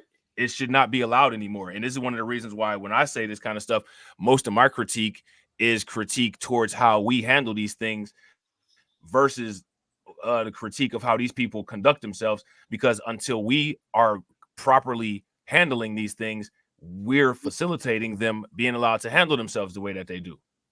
Would you agree? Yep. Yeah, like it's a ridiculous feedback loop that never gets solved. You know what I'm saying? So let's check out what Fox is saying about how these quote unquote Democrats are trying to spin it as a race thing. White people have spun the entire human organism as a race thing, right? I mean, that's fair to say. Yeah. Accurate. Yeah. Suspected Tren De Aragua members arrested in Colorado after this apartment takeover, now just released on only $1,000 bond. And now we're learning this, that the problem reportedly began last year and nothing was done about it. Former head of ICE's Denver region and Colorado congressional That's crazy candidate that for they district. released those people on only $1,000 bond, and they got them on camera doing all that insanity, and they only let them out on $1,000 bond. Right. And then they paid them, so they're basically paying for them to be bonded out. So it's crazy. Wow, yo, that's crazy. That's crazy work right there, bro. Let's get it. Suspected Tren De Aragua members arrested in Colorado after this apartment takeover, now just released on only $1,000 bond. And now we're learning this, that the problem reportedly began last year and nothing was done about it. Former head of ICE's Denver region and Colorado congressional candidate for that district, John Fabricatori, joins us now. John, thank you for joining us. I just find this astounding. So you're saying that the local police, as well as local leaders, knew about this problem long before we started to see these videos come out? Yeah, that's exactly what we're finding out. We're finding out that they knew about this well in advance, and that they've been gaslighting us continuously as we report on this. We provided videos, we provided pictures, we provided statements, and they still continue to gaslight us. And now this attorney's record comes out, and they're still doing it. And these aren't just like common criminals. I mean, again, this is Tren De Aragua. This is one of the most dangerous transnational, gangs that we know of. They're involved even in child prostitution. This is serious stuff. It's taking over this town. It's infiltrating the state of Colorado. What are residents doing? What are people doing to push back against the callousness of their leaders? We held a roundtable yesterday. Former ICE Director Tom Holmes. Yeah, now check this out. Your girl Lauren Boebert, and she actually had her clothes on this entire time. Cheers for her. You know what I'm saying? She had a roundtable meeting where they got a lot of the people together in Colorado. and you know, it wasn't mentioned. Like nobody said anything about it. Like it wasn't really a lot of media attention on it. So I thought that was interesting. You know what I'm saying? And of course, she complained about it because, you know, it's Lauren Boebert. The mouth's not going to stay closed for very long. But she was right in the stuff that she was saying in regards to that situation. You know what I'm saying? Yeah. Is that who this is right here? This lady? That one right now, that's some Fox News chick. Okay, I was about to say, okay. That's just now, you know, hey, y'all, what's up? What's good with it, Untried? What's going on? You know, if it was Lauren Boebert, you know what I'm saying, she would be all she would be in some skimpy outfit with a lot of stuff hanging out, and she wouldn't be able to shut up. So, you know what I'm saying, it's just kind of different, you know what I'm saying? Right. What's good with it, Untried? Welcome to the stream, bro. What's up, man? Nothing much, man. I'm really just getting home. I was watching the stream when I was out, though, for the most part. You know, I'm just here to share some ideas, hear what's going on with this, because this migrant stuff is ridiculous to me. It's wild, bro. It's a wild situation. And it's one of those things where, like, people aren't paying attention, you know, like it's going to be one of those issues that people aren't going to notice it until it hits them. Yeah. And I really don't want, you know, people to have to run into something like this, you know, in their day-to-day life, to where, like, it's so sad and so ridiculous the way that these sanctuary cities are basically, like, slowly but surely being taken over, and how they're just basically funding this migration from Central America and other parts of the Americas and other parts of the world, for that matter. It's not even just Central Americans anymore. It'd be all right if it was just our neighbors, right? But now it's people from India and all these other countries coming as well. It's just that the Central Americans get all the, you know, get the looks, because they're the most common. Yeah, I would agree, bro. I would agree. Absolutely. 110%. You know what I'm saying? What do you think that could be done to help raise awareness to you know, to this type of situation? Well, it's difficult to do it in the world we live in right now, because we live in, like, a liberal order, right? And when we living in a liberal order, you're not only dealing with just, like, Democrats and left-leaning people, but you're also dealing with libertarians that like immigration too. So you're dealing with, like, a twofold order of people that like immigration and think immigration is good for the country, in which it's not bad for the country necessarily, but the way that we're doing it is bad, not only for the country, but it's bad for low-wage people. It's bad for especially Black people, but it's bad for pretty much all low-wage people in general. Yeah. The way to handle it would just be outright, like, you would have to be able to get the message out in a way that is coherent but doesn't feel slimy to the people. You know what I mean? Like, because the issue now is the messaging. Like, the messaging, even though the messaging is correct, and that's sometimes the main issue the right comes across, is that it doesn't matter how right you are, because people's feelings are in this, right? So no matter how correct you are, when you say things like about migrants and things, their feelings are going to get into it, and the first thing they're going to do is call you a racist, regardless of if you're right or not.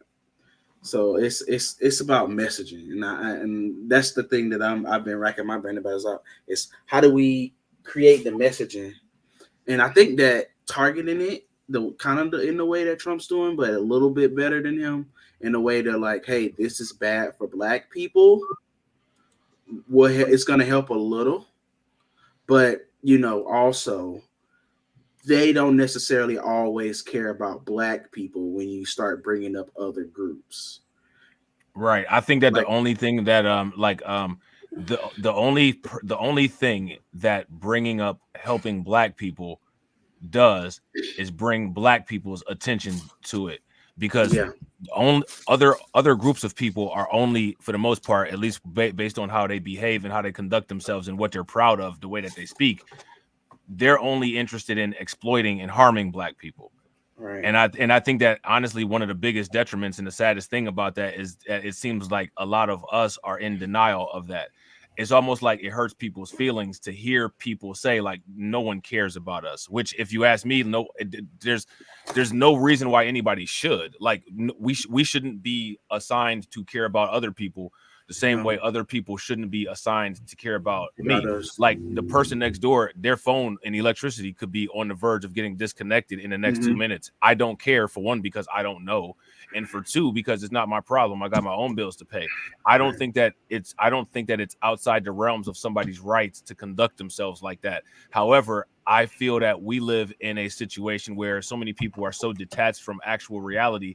We believe that there's an expectation of other people to have some sort of weird kind of custody, or morality towards us, versus the reality of the morality only should be focused on yourself. And that's a part of like the liberal order, is this like weird focus on like not a nuclear family, but instead the community is your family, right? Everyone is your family, and that gives everyone the obligation to help other people all the time. But those same people don't believe in natural evil, so they don't believe people are naturally evil. So they don't understand that if you're helping people, some people are going to try to help you because they're getting something out of it, and they're going to take advantage of you. And the only real way to combat that is that each individual has to be vigilant, right? And each individual has to do what they can for themselves first. And then if you have the resources to help people, fine, that's okay. But otherwise, you're outputting resources that you don't have. And that's pretty much what we're doing now, right? I think the U.S. in general is outputting a lot of resources that it doesn't have to other countries. People entering the country, like, I have no problem with immigration, but I do think that and my main thing about immigration that I was trying to explain to some people was like they were trying to say, Twitter's opened up a lot, recently. So all the people that used to be under the bridge or have come from under the bridge, right? So trying to explain to those people that no, you don't have to be a racist, and no, you don't have to stop immigration wholesale. We can, and if you want to do that, we need to actually grow if you want to do that, we need to grow our population, and you need to start popping out 4 babies. But you need to have 4 babies right now, right? Like trying to explain that to these people, it's like going over their heads, because I think you've I've been following you long enough that that like I've been on the right for a while. Yeah, I've kind of started veering left, and that's why it's funny to kind of watch you and watch TD, because I've seen TD kind of start like getting closer and closer to where I used to be, and that's funny to see. But well, the reason why I think that occurs is that, again, I think that there's a lot of flaws with how humans do things, and I think that there's a lot of flaws with like humans' grasps on certain multidimensional concepts like time. And my thing is that I don't believe that liberalism or conservatism are inappropriate. I believe that their use cases are inappropriate, because what I believe is that the evolution of a society should match the evolution or the use case of whatever form of governance is used for it. Nobody would say that a management style of a business in a changing industry should be the same. Yet in a societal business of a country, people will say that the management style should be the same. I do think that there's a case for communism and socialism in certain situations where there are guaranteed disparities, and you have grassroots based people who would be heading those movements, who would have the type of parameters about themselves that would make them as honest as could be possible, who would be able to divvy out resources for a maximum society. But as that society grows and becomes more of a prosperous society, those things fail to be necessary anymore. You don't need resource management if you have abundance, for the most part, other than abundance management. And in an abundance management case, if you ask me, pure capitalism would be the most efficient model, because you're not dealing with any constraints other than the natural buy-sell constraints and whatever type of laws would be in place to keep society running the way that you want to. So like when you see like failing countries, I think that a lot of the left, and the reason why I always ask this question, I ask, do you see any leftist utopias? And the reason why I believe that you don't see any leftist utopias is because all of those third world countries that are failing, what ends up happening is you get a suboptimal communist or socialist leader who is a actual capitalist, but is using socialism to fuel their capitalism. So what ends up happening is they take all of those resources that are actually supposed to be divvied out to the population, they use them for themselves, and it further collapses the country. So it gives the socialism a bad look, when socialism should actually be used after like a post-apocalyptic situation, or like a close event that near destroyed humanity, to where there are actual resource scarcities and process management and rationalizing things is necessary for survival. These countries, countries like Venezuela, countries like a lot of the African countries, South American countries, they can get to the point where they're on the brink of being able to have a free society. But what happens is you have the socialist leader seeing that they're on the brink of being an independent society, and they tighten up on the socialist controls to keep the money flowing to them, and that right there sinks the country. So then it makes socialism look like socialism fails. I would say that socialism doesn't fail. Socialism fails to evolve to capitalism when at the opportune time. Yeah, I agree with that. I think like my thought process, because I've been in this politics things long enough to like be able to like steel man like the left and like understand their ideas enough to be like, okay, so you're just like doing it wrong, right? Like, and my main thing with socialism and communism isn't that I think it's evil or anything. Like, I'm not one of those people. Like, I used to be conservative, but I'm more like of a conservative libertarian these days, because I think conservatives are too hoorah. My morals are the only thing that matters, and it's kind of annoying. And that's why they can't win, right? That's why they'll never win. They'll always be fighting, kind of like putting up new dams every time the river flows a little harder, right? Right. But I think the libertarian ethos, at least the right libertarian ethos, is a little bit more realistic, right? They're willing to make concessions on things that make sense. But I think that communism and socialism are for a small scale.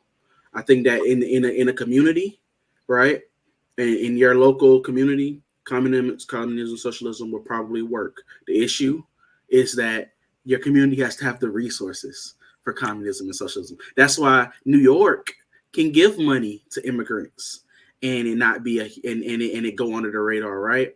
Because on a local level, that works. But when you start doing it on a national level, one, giving money to people on a national level causes so much inflation. At least if you're into Austrian economics, if you're Keynesian, then I guess you don't care. And apparently there's this new thing called MMT that I recently learned about. But if you're an Austrian, then you understand that spending so much money creates inflation. So doing it on a smaller scale in a local area, you might inflate the local area, but you want to inflate the whole country. And you might be able to deflate that economy, that local economy, using imports from other parts of the country. Well, that would take place because the microtransactions of buy-sell create its own given supply-demand environment, which would cause marginal increases in percentage. You see what I'm saying? Yeah, I know exactly. So yeah, I would definitely agree, bro. And the thing that's sad about it is that what's happened is that the political arguments have gone from a how to optimize society discussion to how these type of things benefit an individual person, and a individual person's benefit may not be an optimal societal benefit, but is being sold as an optimal societal benefit. Yep. You see what I'm saying? Yeah, and the thing is that it's kind of weird right now, because this so-called culture war that we've been in this war for much longer than it seems. And some people are getting, like, I've called it burnout, like culture war burnout, where you can tell that people that have been in this for a while, they're getting burnt out on it. Like I've been watching, like I said, I've been on the right at least since like 2016. I've been watching these people, at least like, you know, not just people on the right, but people on the left too, that like were a part of the what they call the YouTube skeptic community, watching them slowly but surely burn out on politics. Yeah, right? Like people get somebody burned like, out. but it's also interesting to see people even out, like somebody like Lauren Southern, like to watch her go from like this. She wasn't a radical, but she was very active, right? And to see her like chill out because she had a kid, it's so interesting to me. Well, to me, like it's funny. It's probably not interesting for me for the same reason that is interesting for you. But if you ask me, you know, you got to look at things on like just, you know, a micro basis at all times to always get the most accurate depiction of how things are working. And, you know, you can look in chemistry and see like osmosis and diffusion and simple diffusion. And, you know, eventually things will even in distribution as they dissipate within the environment, right? So, you know, given a period of time, regardless of what you're talking about, at some point equilibrium will be found. The economy models everything that's in society basically models how humans are. So, you know, prices will find an equilibrium. Why? Because buying and selling is based on human psychology. Just like a human will naturally normalize at some point, because why? Humans are based on human programming. So you can be as radical as you will be, but if you're allowed to have that given amount of time that's necessary, and who knows how much time that might be, there is a point at some point where you will be just as mellow, as radical as you were. It's just a matter of getting there, and if you're able to get there. Yeah, it's like, because for with her specifically, it wasn't that like her ideals changed. Some of her ideas did change, but for the better, in my opinion. But it was mostly like stuff like social stuff, but like her thoughts on immigration. She was one of the forerunners and one of the few people that early on was really loud about this immigration thing and about how it's going to affect us. But she's Canadian, so she was more so talking from a lens of a Canadian, and then going to Europe and doing stuff in Europe and stuff, right? Yeah. But she was one of the loudest people, and now that it's happening, she's very much on like, I told you so. I told you so. I told you so. Like, I told you this would happen. No one wanted to listen to me. You know, I'm banned from the UK. I'm banned from Australia and all of this. But guess what? If y'all would have listened to me, this crazy stuff that's happening in the UK wouldn't be happening right now. This crazy stuff that's coming to America wouldn't be happening right now if y'all would just listen to me. Luckily for us, we're the last ones that's getting it in the West. And we're getting it, but we're also not getting what I would consider the worst people. We're getting bad people, some bad people, right? Like, because we're getting our neighbors, just like they're getting their neighbors. And I think that their neighbors are just so happen to be worse than our neighbors. So it's really just how do we, if we can come up with a substantive communications ability and to get people to open up and realize that, hey, like, we need to vote in a way and think in a way to move our society to a society to where, yes, it should be a little bit easier to get into the country, like as an immigrant, and like to be able to apply, have standing and get into the country in probably, I think in a year would be better than like the 4 or 5 years some people have to wait, right? And it's okay, it's okay to be normal and come here and want a better life. But another way to do that is that's our first option, right? We've got two more options. Our second option is to just grow our population and block everybody out and only let the exceptional people in. But then we're causing brain drain, right? Which is going to cause more illegal immigration over time. Our third option is all this money that we spending overseas. Maybe we need to spend it on our neighbors first and make them better and stop brain draining for a while. And then they won't have to immigrate. And then they won't have to immigrate. And then or they could invest in us. They could invest in Americans. They could invest in Black Americans. And you know what I'm saying? Like if Trump is talking about bringing back the manufacturing base and all of that stuff for people that are interested in living the app life, they can reinvest in America. But see, like what I find with this immigration thing is that immigration is actually providing the precursors to a global society. Yes, very much so. You know what I'm saying? So, and the thing is that ultimately what people should understand is that that's the agenda. So if that's if that's the agenda to create the global citizen, people need to understand that as the target and specifically deal with that, because if you ask me, it's being dealt with inefficiently by the multiple packets of people who have a problem with it, because the multiple packets of people that have a problem with it are so socially unaware that they know it's how the way that Americans, whether you Black or whether you white, the way that Americans deal with problems is basically the way that a patient who has something wrong with them, but they don't know what's wrong with them, how they deal with it. I'm gonna just take Tylenol for everything and I'm gonna just complain about it and I don't know what it is. I need to actually diagnose the problem, microanalyze the problem, study pathologies, see what effective interventions are, and then directly deal with the target pathogen. The target pathogen is that there's an agenda to create global citizenship. That's what needs to be dealt with. And there's multiple organizations who are working together and creating synergies and understand these things and have massive amounts of resources to be able to reinforce these points over hundreds of years of time to ultimately wait out this battle and win it, versus people who have no idea where the impact is coming from, but they just know that they're getting hit from all sides. You know what I'm saying? Yeah, and my main question for you about that is, do you really think that this is a river that we can stop? Like, is this a flow? Because I feel like the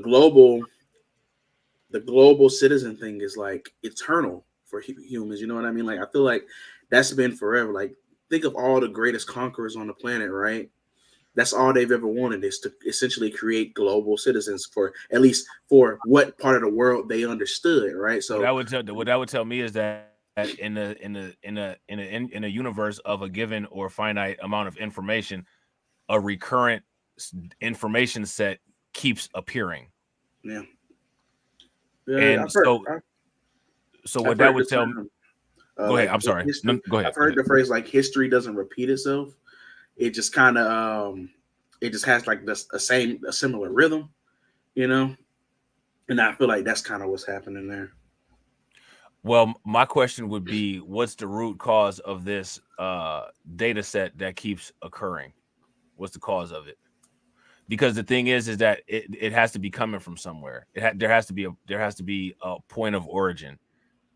You see what I'm saying? Like these ideas are not, like you said, these ideas are not original, which means that if these ideas are not original, they're existent and they have an origin point. So how do they keep reoccurring over generations of time? That's what needs to be examined, if you ask me.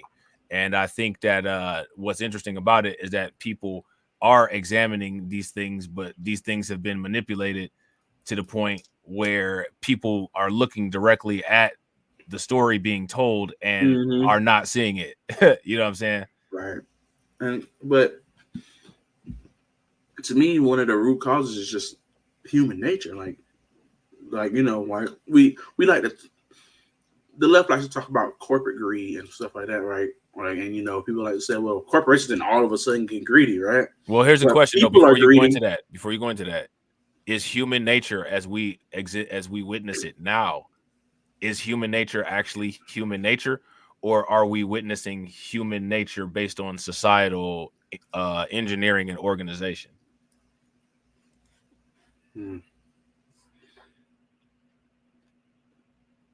That's hard to say, seeing as if you look through history, I would say greed specifically is one of those things that you can see it, right? You can see a straight line, and it takes the same form almost every time, right? Well, are you religious? You believe in God? Yeah. Okay. So am I hyper religious? No, but no, but that's fine. No, it's okay. You know what I'm saying? And that's cool. Now, the reason why I would ask that is because my question is, if you're religious, do you believe that humans are a blank slate with programmed behaviors that were programmed from sources outside of nature, right? Because if you believe in Christianity, then what you believe is that based on the human was in one form, right? Human was in the Garden of Eden form. It was Adam and Eve. And then humans didn't become modern day humans with the thought process and brain workings that they have until the violation of eating from the tree of knowledge occurred. At that event, then people were given the ability to not think like humans, because at that point humans didn't think. After they ate from the tree of knowledge, then they thought like alleged, you know what I'm saying, like God. Yeah. So like what it could be said is that humans were created to look like the image of God, right? But humans were not created to think like the image of God, and humans started thinking like God once they ate from the tree of knowledge. So my question is, has a human ever actually seen a human behave with human nature? I think that the only person that's ever witnessed human nature, if we believe in these things, is Adam. That's a good point, because it would be more like a reach for divinity. Yeah. Right. Well, yes, we aren't divine, but we think divinely. So that's what we want to. That's what people try to attain, especially when the most ambitious people, right? Right, but what I'm saying though is as far as the human nature thing and the recurrent information thing. So like my thing is that so we basically have we have a schematic of how we behave and operate that's not the original schematic and way that we operate that we were created allegedly with. If you believe in creation. See, like I don't really believe those kind of things, but like as far as like talking about those kind of things, I think that it's important for people to like line up the logic and see what makes sense versus what doesn't. So what I'm saying is that I don't necessarily know if there's an issue with human nature, because I don't see humans as any different than animals. However, all of the issues occurred when the non-human programming happened at the event of eating from the tree. So when the brain patterns and thought processes were changed, things started to have different outcomes for humans. And as a result of things having different outcomes for humans, humans started to move after a certain behavior model. And that behavior model did not come associated with the original behavior that Adam and Eve portrayed in the garden. That behavior model came when they had the quote unquote understanding of how non-human entities see the world, like God and, you know, allegedly like Satan, with this idea of quote unquote good and evil and nakedness versus not nakedness. Those things weren't a factor before. Right. You see what I'm saying? So now that you look at it like that, then we look at the situations of what's going on today, and we're seeing how people are operating. And I don't think that we can attribute these things to human nature. I think that we actually attribute, people that believe in this stuff should actually attribute this stuff to the people that they worship, because the people that they worship are who's responsible for the way that they're programmed up until today. You see what I'm saying? And so that's the thing for me, is that I don't believe in the same way other people do. I think I'm getting closer to being a deist, like closer to just like believing like we live in a world where it was created, but there's a non-interventionist God that exists. Mostly because there's too many contradictions in the flow of what some people believe when it comes to free will and things of that nature that I don't really jive with. Like you're not gonna try to explain to me. It can only be one of the two things, right? You can't have a all loving, all caring, all knowing God, but also you have fate, right? Fate is not caring and knowing. It's fate. It just is what it is, right?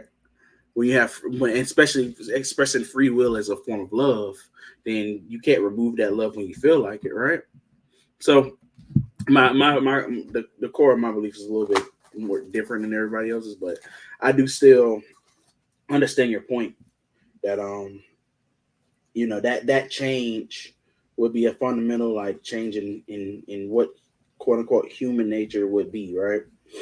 Because whatever the original human nature was, we never got to experience it. Right. So that means that human nature is a big X. Like in an equation, it would be an unknown. It's an X, because none of us have ever witnessed human behavior. I don't think that society would have developed if it wasn't for that event that created the change in how humans operate. I think that things would be kind of different. Very much so. You know what I'm saying? So Yeah. I think that people should kind of like, you know, and I think that people should take that into consideration, even when like dealing with like political issues like this, because like you have to step back and look at things and say, what's a hologram versus what's real? You know what I'm saying? And I think that's part of the problem. You know, you'll have what I find interesting and really hilarious a lot of times is that you have like, you know, racist, you know, W people. And you have, you know, like, you know, some black people that can be really nationalistic. And what's interesting is that if you put it into a AI program and listen and took out the races and the colors, they basically say the same thing. Right. But then when you turn on the lights and you show the colors and you put the voices behind it and you know who's saying who to what, those very same people would disagree with each other. But when we took all of the identifiable elements out, it was the exact same talk. You know what I mean? So like what that shows even more of the inefficiency of human emotion and the inefficiency of the human senses, and those things have to be superseded in order for people to actually be able to see reality and deal with reality as it comes. And if you ask me, as far as like the red pill goes, that right there is one of the biggest reasons that people have an issue with the red pill. And honestly, if you ask me, all of these clown dudes that are like, you know, the people that make the red pill look bad, you know, like people like Fresh and Fit, they're actually on the same side as like the simp enforcers. They just are secret agents to try to stray people away from the appeal of reality. Because like actually the red pill, all it is, it's not about female nature. Like it's about reality. It's about seeing reality. It's about seeing unveiled, unfiltered reality, which is imperative for people to have full control over their destiny. But you have people like Fresh and Fit who are a complete Sambo joke clown show that try to label the red pill as something that is not. And then you have all of these anti-red pill movements working in coercion with the clowns. Is like Fresh and Fit and Simps is basically a Hegelian dialectic. They're all working together, and actually what they're working against is people waking up to seeing the reality of the world. They're not, it's not, it doesn't even have anything to do with like misogyny or anything like that. It's a whole crazy covert operation that's being funded by the very people that because as much as Fresh and Fit complain about that certain group of people, they got one of them as their manager. So like these people is all fake for the most part. You know what I'm saying? Yeah, I mean, I don't, you know, like Fresh and Fit is like, to me, like they have a parasocial relationship with simps anyway, right? So without simps, like, and that's why they bring all those girls on. I think they get, you know, the guy Brandon Jamal who made that single mom song. He like him and Fresh and Fit had this whole falling out. Yeah, I see. Yeah, we did. We covered that. We talked about covered that. Yeah. Okay. Yeah, and so you know, with that falling out, he basically was like, "Yo, like." Y'all literally bring the women, y'all put the thing that these dudes are struggling with right in their face. Yeah, bro. Like I'm telling you, they're like Myron Gaines is the ultimate Agent Smith, while Andrew Tate is sitting there talking about the Matrix is coming to get him. It's amazing. Like it's amazing how blatantly these alleged red pill dudes do and facilitate blue pill things, and then act like they're red pill. And then the people that are allegedly supposed to be critics of these people, the alleged fake critics, they completely never point out that these people aren't red pill and then just trash the whole red pill as them doing blue pill stuff. They're all equally fake. Like the fake red pill people and the fake critics, they're all on the same side. Like they haven't been exposed yet, but they will be. But they're all on the same side. It's all the same grift. They're all behind the scenes counting the money together. None of these people actually hate each other. They're just bouncing. They're just exchanging money across the same community multiple amounts of times. Right. Like it's wild how they got that hustle going. And like again, the situational awareness is that it's the same as you got with people looking at the migrant crisis. You got, you know what I'm saying, like poor white people looking at it different than poor black people, and as a result, people are missing the wider agenda that affects each group of people in a different way, when the idea should be we have a larger threat that's happening, but we can't deal with the larger threat because we got, you know what I'm saying, racist white people that want to push an outdated WS agenda the same way we got pro-black coons that want to push outdated, you know what I'm saying, nationalist agendas that are not practical for the world anymore. You know what I'm saying? What do you mean by nationalist agendas? Just a lot of the stuff that has been done that has been proven as hustling backwards that people keep doing, like black and brown coalitions and stupid stuff like that. You know what I'm saying? like racial. Like the whole thing with Kamala Harris, like we just gonna Pan-Africanize Kamala Harris. She's clearly an Indian woman. What are you doing? You know what I'm saying? Like, it's not practical. It doesn't make any sense. It's not dumb. Kind of like the in-group thing, because and kind of as like a faux reaction to white supremacy, right? Like as a reaction to white supremacy, we're gonna have our own in-group. But then why does your in-group include a bunch of people that aren't in the group? Well, the whole idea of race came from white people to substantiate. The whole idea of race is a pseudo idea that came from white people to substantiate their structure of white supremacist ideology. So my thing is that, you know, it's difficult for me to understand how, like, if you're basing an entire movement on white supremacist ideology, which would be the idea of race, I don't understand how you can use that movement to collapse that idea when that movement is actually substantiating the idea. Yeah, because what you're doing is you're just becoming them, right? Yeah, you're reinforcing their idea. They're the one. If there's no such thing as race, then there's no such thing as race superiority. Yet you have all these branch organizations that come off of the idea as race, that push race unity and race superiority. But at the same time, the race idea is an idea that was created by white people for, you know what I'm saying, social for social control. Right. So you're substantiating the existence of that idea, which weakens your own premise. Like, it don't make any sense. But again, we can look and see that a standard of things making sense is not something that's upheld very often, i.e. the arguments about Kamala Harris, which are just complete waste of time and stupid. It feels like people just have cognitive dissonance a lot of the time, and that's why I like you see me. I've been rather active in the Discord recently because my whole thing is that I don't like, you know, I understand that people like need to have a boogeyman, but white supremacy is not my boogeyman. Like I think white supremacy exists. I think white supremacy it's a huge factor in why the black community is where it is today, right? But it's not my boogeyman now, you know, like, because my question that I always ask is like, okay, so at what point do we remove white supremacy from our mindset? I don't think we should ever remove white supremacy from our mindset. And I think white supremacy actually is a boogeyman. But here's the issue, though. Like how you were talking about layered earlier. See, there are certain layers and there are certain elements of things that you deal with. Like, say, okay, so let's talk about the Matrix, right? Let's say the Matrix is white supremacy, right? So if you're inside the Matrix, are you ever going to be threatened by a squiddy? No. Right. But the squiddy still exists. And if a squiddy takes out the ship that you're connected into the Matrix through, you're going to die anyway, right? Even though you can't see it. Yeah. So it's always going to be a looming boogeyman, but it's your levels of exposure and how you interact. So, you know, white supremacy at the levels of how it affects a Tyler Perry or somebody trying to buy a property in California that people are just going to lock you out of because they just don't want to sell it to you because they can, because you don't have any societal power. That's something that's there that you're never going to see. Now, how you might experience it, and then also just all kind like black people's anti-blackness and black people being coons, you know what I'm saying, is that's also white supremacy and an element of white supremacy that we got to deal with that also gets turfed off as not white supremacy. You know what I'm saying? So there's all these different things and these different elements and categories of it that we do deal with. And then there's some things that occur to a larger extent and to a lesser extent.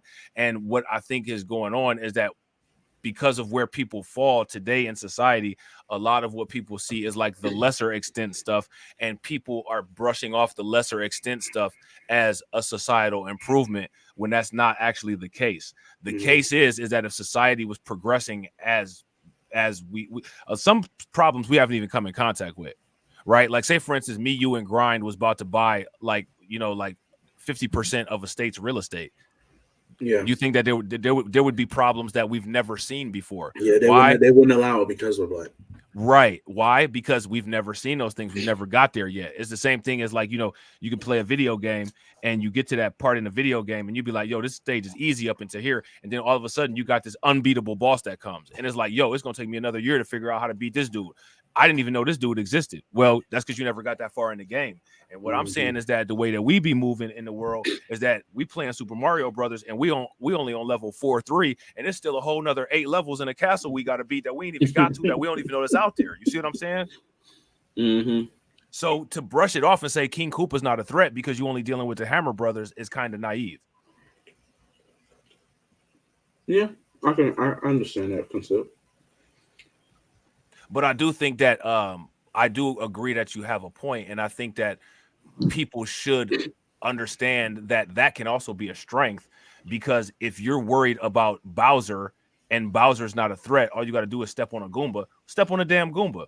Like, you know what I'm saying? Like, don't, like, stop. You ain't at the castle, so don't let Bowser restrict your movements. Step on the Goomba, try to find a fire flower, try to find a star, keep it pushing. Yeah, I mean, I think that fear is a big segment of what holds us back now, right? I think that when we're talking about white supremacy and how it functions, I think that the job that white supremacy was supposed to do, it already did it, right? So now it's about thinking about white supremacy as a building, as an institution, right? Our job is to find a way to remove that building. But first, what you need to do is be able to build your own. But if every time you think about building your own, you look up at that building and say, "Damn, but I can't get there," then you just never will. And so, you know, like they shared that there's like a video that was shared that was like this guy wearing a cap or whatever, and they was talking about him or whatever. And I'm like, well, the dude's Jamaican, right? So his perspective on white supremacy and the things of that nature is going to be different than ours because he's not a freedman, right? So his perspective on it is going to be like if they, and that's the thing, like I watched the whole video all the way through. So he actually talked about some stuff saying that, like, I'm from Jamaica. I was in, being that Jamaica's way worse than this here, right? So it's like I was in like an even worse situation than it is here. So to him, this is easy, right? This is like, yo, what are y'all doing? Because to him, he was under the ground. He's like, at least y'all can stand, right? And so somebody comes from that perspective, you can't just be like, well, he clearly a coon. No, well, his perspective is different because he came from under the ground. So when he came from under the ground and decided, yo, bro, I'm from under the ground, I'm black too. Can you not just you're above me and you're acting like you can't do nothing. Well, here's my thing, right? I think that one thing that we should do is pay very close attention and put parameters on what's intellectual dishonesty versus what intellectual honesty is, right? Mm-hmm. So my thing is that everybody from the United States that goes to vacation in the Bahamas should literally go around and interview the people in the country and ask the question, I come here for a beautiful vacation and come here to take advantage of all of this, and you guys have great country and facilities. What's wrong with you that your country is so degenerate? To me, that's an out of place and ignorant thing to say, because we don't know about those people's circumstance. I don't know what goes on over there. I don't know what the consequences of the country are. I just know I'm going over there for a specific purpose, right? So those people that come to the United States, they're coming to the United States for a specific purpose. So if you're coming to the United States with the purpose of exploiting capitalism, you're there for a different reason than that person that you try to criticize is. Mm-hmm. Now, that's not to say that people aren't worthy of criticism, and if you're not doing things right, but at the same time, it's an intellectual ego stroke that is not actually valid, because if it was that good, you wouldn't have a tourism business, because your businesses would be thriving based on the people that live there doing so much industry, and they're not. Anywhere outside of the tourist attractions are embarrassments and high crime areas, so high that they're on World Health Organization do not go lists. Yeah. So for somebody to make those kind of statements, it's just babbling, it's just ridiculous, it's just dishonest conversation. Who people have a low self-esteem that's so far down in the toilet because of their immediate environment that they have to go somewhere else and show out because of the immaturity that they have and their own self-hate, and they have to validate their existence in somebody else's unfortunate circumstances, which is pretty pathetic and the lowest form of human being, which is one of the reasons why you see people wanting to delineate from people that move like that in those cases. So I don't think any of those arguments are validated at all. I would really have a good time going around really hurting people's feelings, giving them a well-versed education about their own places that they come from and why they come to different places. Why are you trying to come here coming for people like us? Like, they just came out with an article in Bloomberg about the Sudan and all the things going on over there. And we just heard about that Olympic player, the woman who was burned alive by her significant other. And what we find out as a result of that being talked about on the world stage is that those people have a huge problem with misogyny over there, burning people alive. That's not something that we do over here. You know what I'm saying? She went from a safe environment of being away from people like the ones that she lives around to being back in the place where she was supposed to be the most safe and got burnt alive by somebody who was supposed to be her intimate partner and protector. That's pretty pathetic. So don't tell me, you know what I'm saying, as far as from those people telling me about what I have going on over here. The way that I look at it is that Black people should never fight over the way that they're oppressed by other groups of people. If there's ever going to be a discussion between Black people about and oppression of other groups of people, it should be how we can work together to mitigate those oppressive threats. It shouldn't be in competition of who's more competitive or who's buck dancing the best or who's actually being more, who's benefiting or exploiting the system.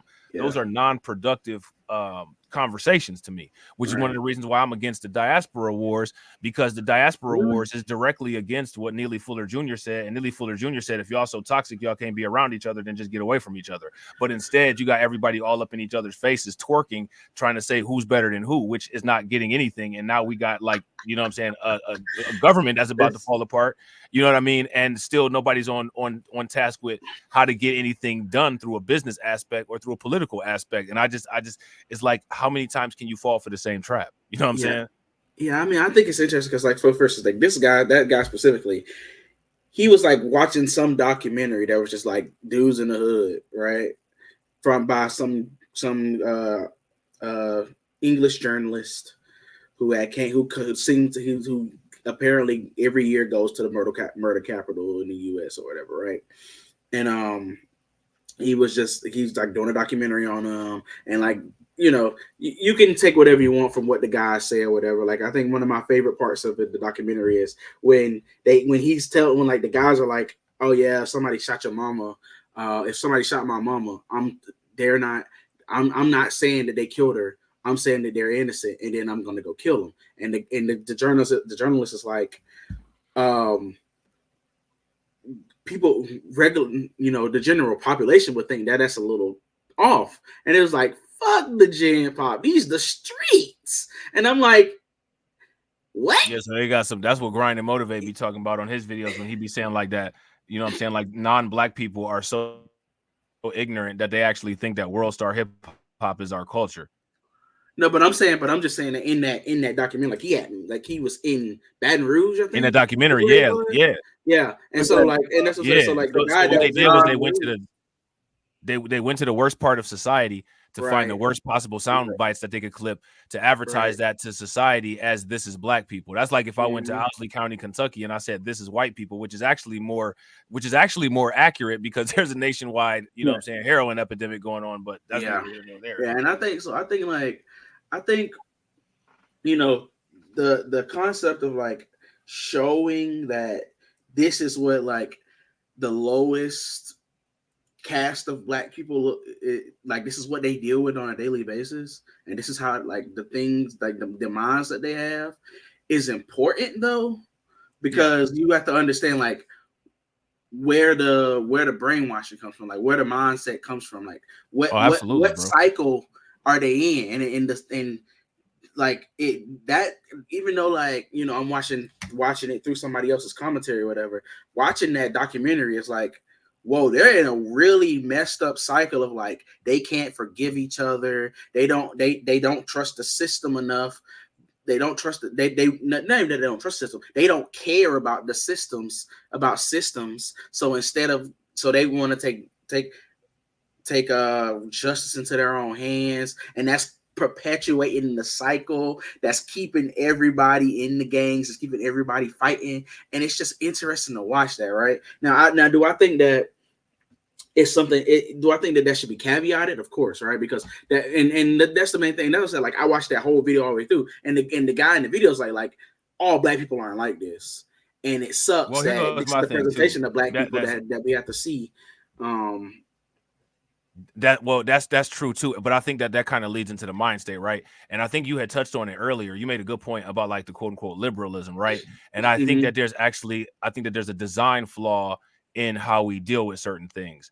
I think that we have adopted that idea of looking at lower level society and saying and projecting the lower level society image onto ourselves and saying we need to save these people, when actually I hate to, I'm gonna sound bad saying this, we don't need to save these people, and what we need to do is we need to find people that are more on our peers and strengthen each other and kind of make that line draw itself deeper within the distance between the weak people and the strong people, if you ask me.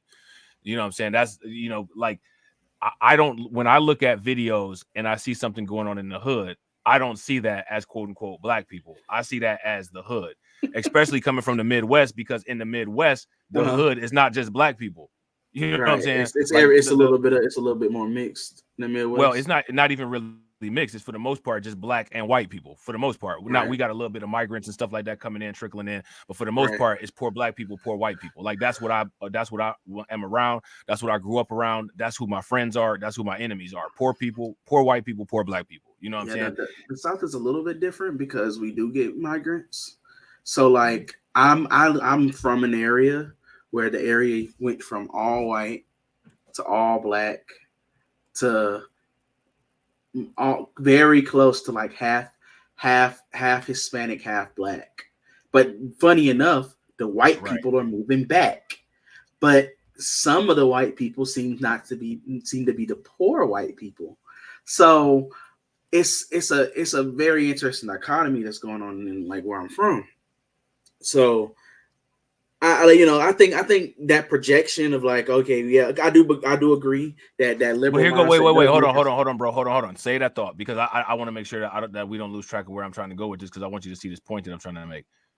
When you look at situations that kind of upset you about how you see black people depicted, how many of those situations do you see that actually apply to your everyday life? None. Right. Which means, and I would say it's probably like that for most of us. So again, if you ask me, we've been wrapped up into that hologram as well. I'll see something like that, like going to Baton Rouge and interviewing somebody that's sitting there saying like, you know, this is Chopper City and I'm not telling nobody if something happened. That's not practical to my life. I'm not going to be in Baton Rouge. I'm not going to be in the city. I'm not going to be operating with choppers. I'm not going to be in no situation where people doing all kind of crazy stuff like that.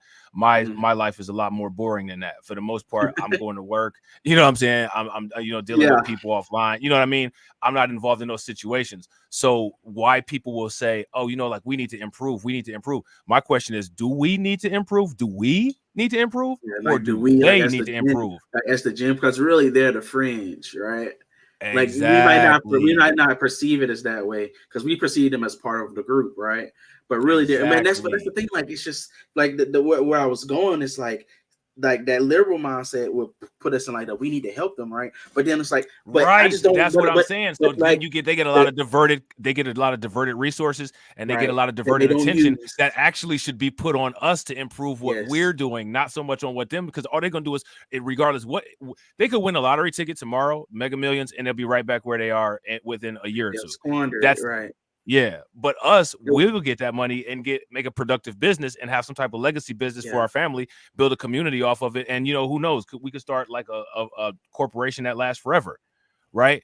It's all about the quality of people, not the numbers. And just because you see people suffering over here, you got to be very careful to draw the dividing line between your reality and what's going on with those people over there. And my challenge that I would give to people who have looked at things and said that we need to improve, ask yourself, all these things that you see on TV, how do you apply that to your everyday life?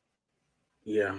If you can't apply it to your everyday life, then what you need to do is you need to seek out content that addresses your everyday life and deal with what those type of recommendations and critiques are. You know what I'm saying? Right. And see, that's the thing. And see, but it's just that when I think about it, the first thing I think of is if we're not looking at it from that liberal lens, and of course you don't have to go all the way to the other side, right? But the first thing I think about was watching that video. One of the things he was talking about was like, oh well, because they were talking about new laws getting put in the books. So like these dudes are killing each other all the time, and they giving them parole and all that. Nah, just throw them under the jail. Like fuck them, right? Well, Which that's is kinda another thing. Like, which is kind of like people will say that. People will say that. People will literally throw that out and then they'll substantiate it. All we do is commit crimes. All we do is delete each other. And then I'll ask people, name me 3 killers that you know. Right. I don't know anybody that killed anybody. I thought all we did was killing you. I thought that's all we did was kill each other. How many people you killed today? Oh, I didn't kill anybody. You know what I'm saying?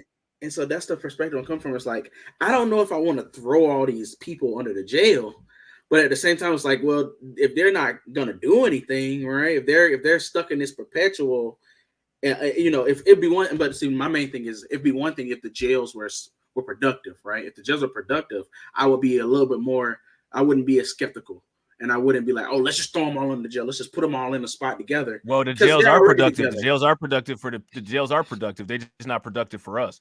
The jails are productive for the people that's getting that slave labor that's selling them products at a premium. So it's productive for them, which is why those people are like, throw them all in jail, right? Yeah, that's why they're saying. I wanted to be productive for the people who get thrown into jail, not for the people. Yeah, see, that's not how that. Yeah, nah. And that's the thing. Because I want that dude that said that if his mama got killed, he going after the guy to come out of jail with some skills, and to be like, nah, if my mama get killed, bro, I'm letting bro go to jail so he can get right. I want you to never. I want you to have a functional brain to where you never go to jail. Don't go to jail. That's what I want. I want you to be prepared and societally ready and competitive to where the instance of you going to jail is a very low likelihood event. That's what I want. I don't want people to break their leg to learn how not to break their leg. Yeah, that's true. You know what I'm saying? Mm-hmm. And the thing is that, see, like what that does is you end up catering to people who, so like imagine this, right? We already had a racial wealth gap, right? Right. Now, what happens is that you have people who are at the very bottom of that racial wealth gap who are getting catered to, whereas the people who are at the top who are more viable of improving the gap by using the money for productive industry, they're getting left to the working poor. So they're not getting any help, and they're more capable of improving the racial wealth gap, but they're getting passed over because the lower of the people are getting money and earmark stuff as a result of proximity to the federal poverty line, right. which if you're moving toward the federal poverty line to maintain benefits, that's going to keep you in a perpetual widening, mathematically, a perpetual widening racial wealth gap, right? Oh, we lost Brian. I see the Brian left. Yeah, so I understand what you mean. Like catering to the lowest rung of people essentially makes it what a gap no close. Because if you could get to the people in the middle and at the top, everybody else could start moving up, and everybody at the bottom, even if they get like, and I guess that's like it's like a cruel perception, but it's like sometimes you do have to just leave people behind, right? But is it? See, we gotta define. We gotta see the relevance of the idea of cruel, because I think that it's cruel that people who work hard don't get any support. That's my idea of cruel. It's cruel when somebody busts their butt and never gets a chance to be able to shine. Right. It's not. It's cruel. It's cruel to me to see somebody that literally makes the same mistake every single time and they get bailed out. That's cruel. I think it's a lot more cruel for good people don't get chances than it is that bad people get left behind. Yeah. I agree there. I can definitely agree there. And see, that's those definitions of liberalism that you were talking about, where the whole schematic of how people address problems is we have this hologram, and these holograms are modeled as to somebody else's definition of quote unquote what's good and what's bad. And then when you look at the way that these things are modeled and you look at the people that modeled them, that's not even how they move. They don't move like that. Yeah. So you've been trained a different kind of morality that's been engineered to maintain a non-productive hamster wheel for you while you're thinking that you're doing everything right. And you're like, basically what they've done is they said, here's this oxygen tank, but what I'm not going to tell you is that this oxygen tank is full of carbon monoxide. Now breathe up. Right. And you just don't understand why you dying. Like, I don't smoke, I don't do nothing. I work out every day and I keep dying, and I'm dying at a higher rate than these people, and I just don't understand it. I'm getting pure oxygen every day. That's the problem. You're not getting pure oxygen, but carbon monoxide you can't see, taste, or touch. So you think that is oxygen. You ain't went down to the microscopic levels and said, wait a minute, there's a missing oxygen molecule. This ain't right. Right. It is killing me. You see what I'm saying? Yeah, I definitely see what you mean. And I think it's going to be difficult to move people's mindsets to that, because I've been trying to make the claim to people for a while that, like, we have to kind of like cool it on the liberalism a little bit, because we've gotten to the point to where where the road to hell really is being paved with good intentions almost every day, constantly, to no end, right? Like, like how they talk about the horseshoe theory, it really is just two sets of racists that we're looking at, right? We're looking at racists that say it to your face, and racists that won't, right? We're looking at racists that will exclude you because they don't like you, and racists that will include you because they pity you. Well, I would say that I would and see that again. This is what I'm saying. See, like, my thing is that anything that's popular vernacular, if you ask me, has already been shown that it doesn't work. So anything that we see that goes on in the world should automatically be broken down and recreated to where it works, right? So yeah, you hear people say that, right? Me personally, I would say it like this: there are some people who are aware of the implications of race, and then there's some people who are not. Those people who are aware of it, and it doesn't matter whether somebody says something to your face or not, none of that matters. What matters is the use case and application. Some people apply race to business and enterprise, and there's other people that don't. And if you don't, that's your choice. And if you do, that's also your choice. But if you do, and you're the right race, that can work really well for you. And just because you may never call a person the N-word, that doesn't matter. You know what I'm saying? Because you're working in this network of good old boys where you guys are passing around billions of dollars with all these legacy businesses like AT&T, you know what I'm saying, and General Electric. So to me, like, see, and this is the emotionalism. I prefer a racist to my face. That's emotionalism. Right. That's emotionalism. You prefer based on name calling. Like, that's not manly at all. You know what I'm saying? Like the people that get the masculinity lessons and all that. I want somebody to call me. I want somebody to abuse me to my face. That's emotion based. I want to see somebody's practicality and how they're benefiting that, and if that's affecting my competitive edge. That's what I want to see. I don't care about none of that. I don't care if you call me the N-word. I don't care if you don't. What I want to see is, how is it that you're moving in a total 360 picture?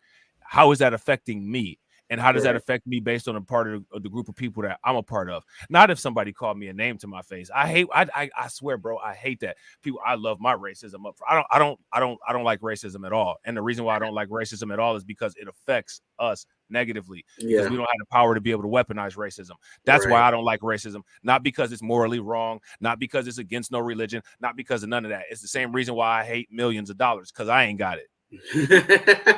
And you know what? I think our attempts to weaponize racism haven't gone very well anyway. Yeah, I would agree. And that's because people have talked themselves out of what reality actually is.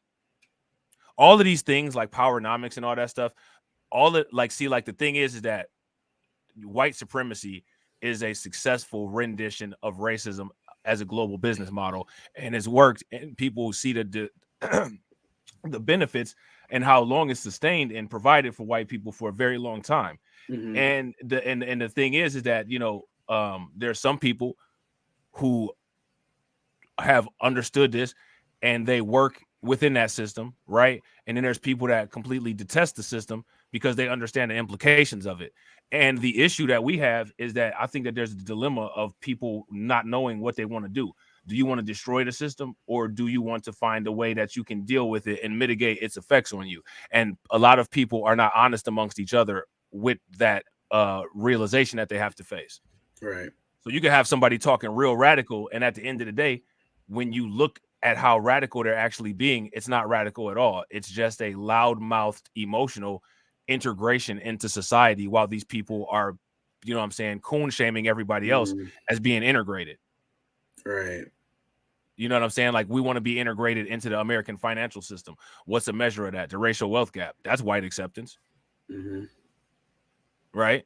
So like, what are the parameters and what are the targets on what we actually want to do? There's no parameters and there's no targets on what we actually want to do because there's no long-term planning and strategy of how we want to attack this thing or how we want to deal with it. See, a lot of these other groups of people, they are fighting a war against white people too, but their war that we will see against them fighting with white people is not one that we would be able to detect because we're not integrated into the system to where they are.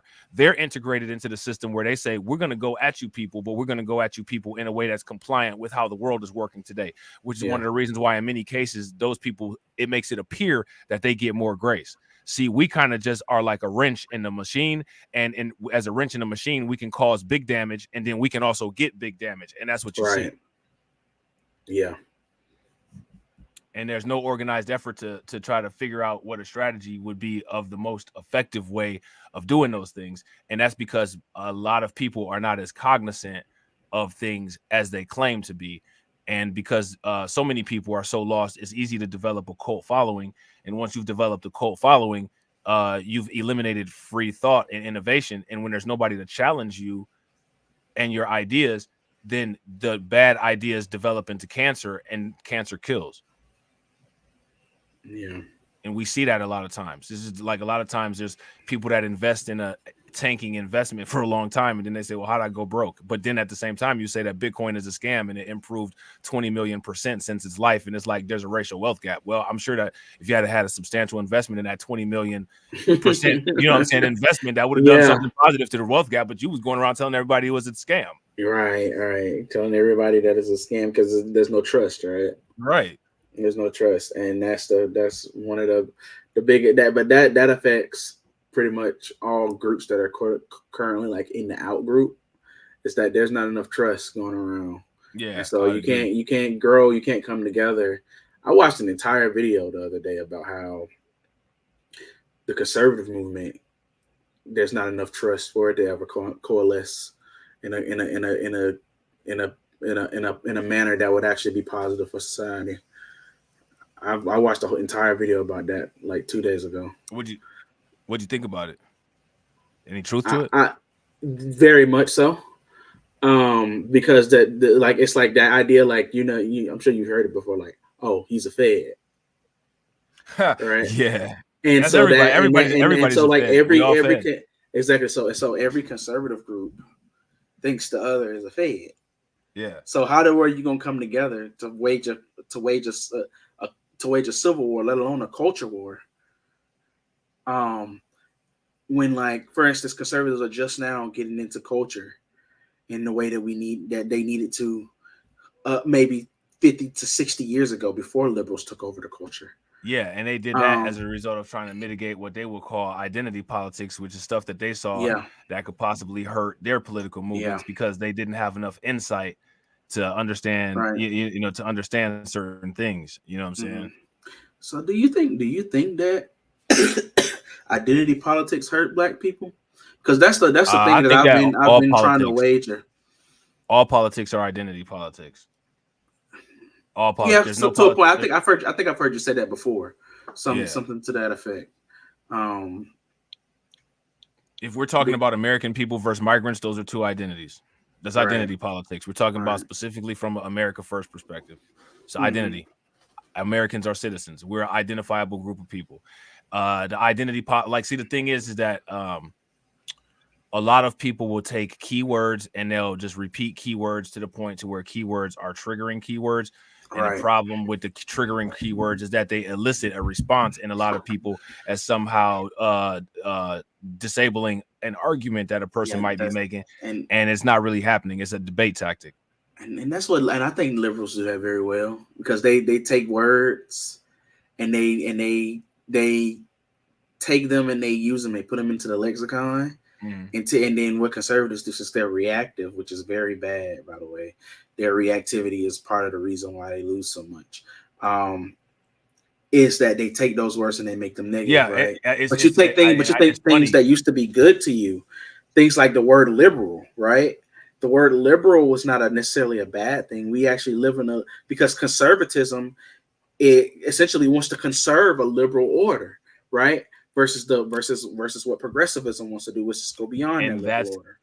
And that's such facts, bro. And that's what I say about the moving political spectrum, because nobody's really switched parties. What's happened is that the social order of society has actually changed. Yeah. You see what I'm saying? Like what's actually happening is that the earth has become more liberal. So if you're standing in the same place and the dial has turned, you used to be a liberal in 1980. Now the dial is on your far right, and that's because the dial has moved. They call that the Overton window, I think. Yeah, if that's what it's called, the Overton window, then the Overton window has shifted. Yeah, that's exactly what people people tend to say that a lot, that the Overton window has shifted so far left. Yeah, that people that used to be considered left are now center or right. Absolutely, bro. That's what me and TD always joke about, because me and TD we are ideologically opposed. Like, you've been on a Patreon stream with us before, so you know, like me and TD, like TD, my boy, but like we don't agree on anything. You are. You know what I'm saying? Like, you're like, y'all should hear our phone conversations. Like, we don't agree on any. Like, imagine Magneto and Professor X having a conversation on the phone, just chopping it up at work. That's literally me and TD. Yeah, that's how me and one of my friends is too. We don't agree on a lot, but we can have fun debates and then not like negatively affect our relationship. Right, but in a world where Senator Trask is the senator, and it's bullseye on all mutants. Now you got Magneto and Professor X on the same team. Exactly. And that's the thing. That's why it was always interesting when TD first started working with you. Because I was like, this guy doesn't really believe the same things TD believes, but they seem to have the same goal. So I can understand why they're working together so well. Right. Because TD, his entire ethos seems to be about trying to get people to open their minds to the idea that maybe you shouldn't be doing the same, maybe it is insanity to keep doing the same thing over and over again. Yeah, I agree. And I think that's important.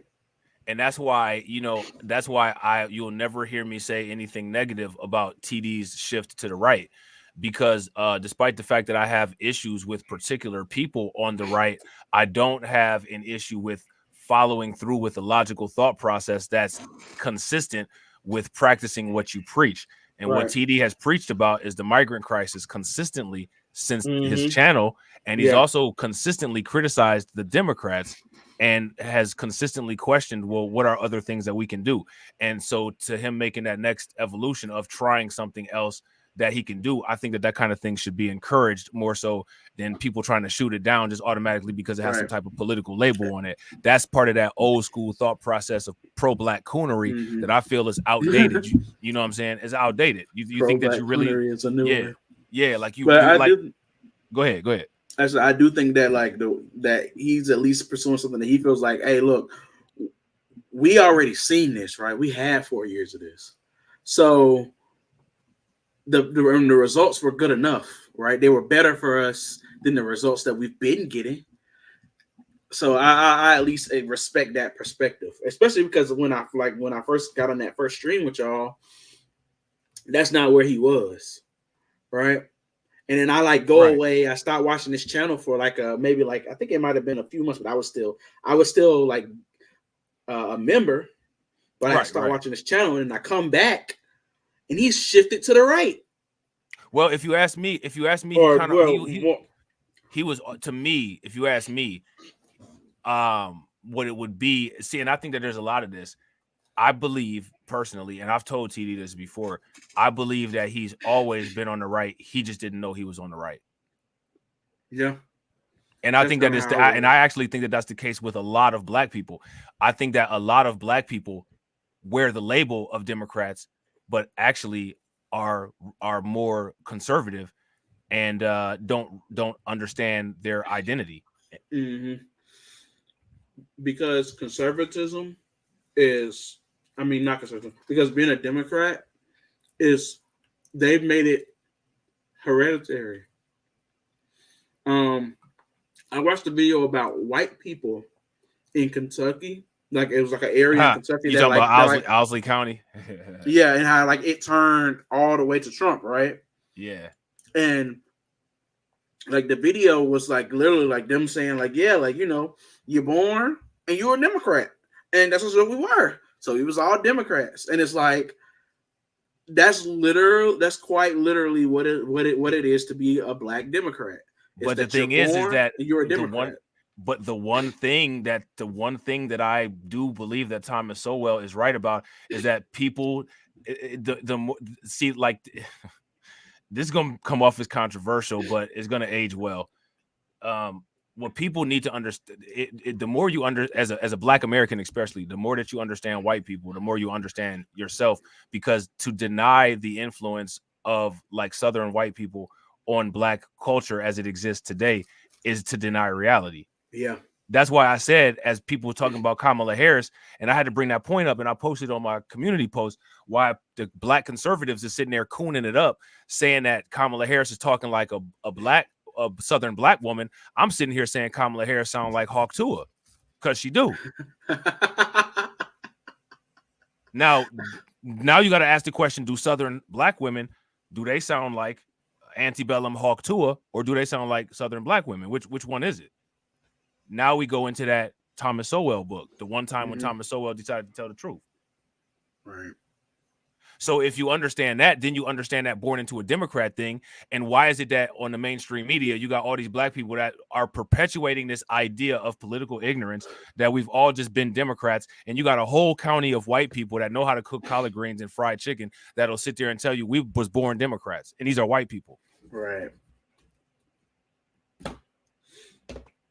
So again, like I say, the reality blockade is a huge problem.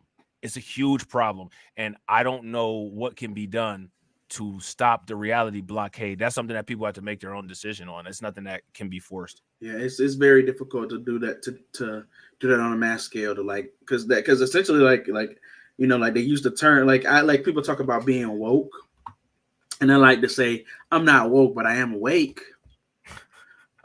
Because that's something that has to happen on an individual level. Like you can kind of do it to your friends a little bit. Like I've been able to do it to my friends a little bit, like get them to see stuff like, hey, like, let me tell you about this thing, right? Like, especially the people that say that, like say, oh, well, I'm not political, very political. Well, you know, politics cares very much about you.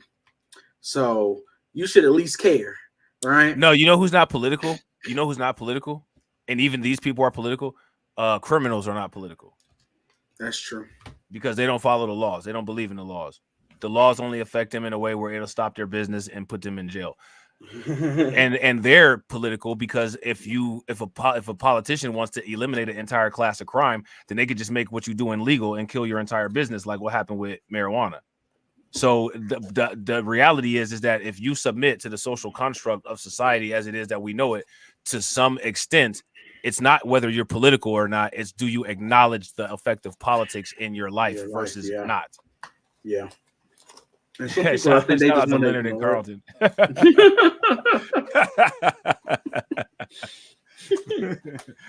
Shout out to Leonard and Rob ain't shit. I'll be the first person to tell you I ain't shit, bro.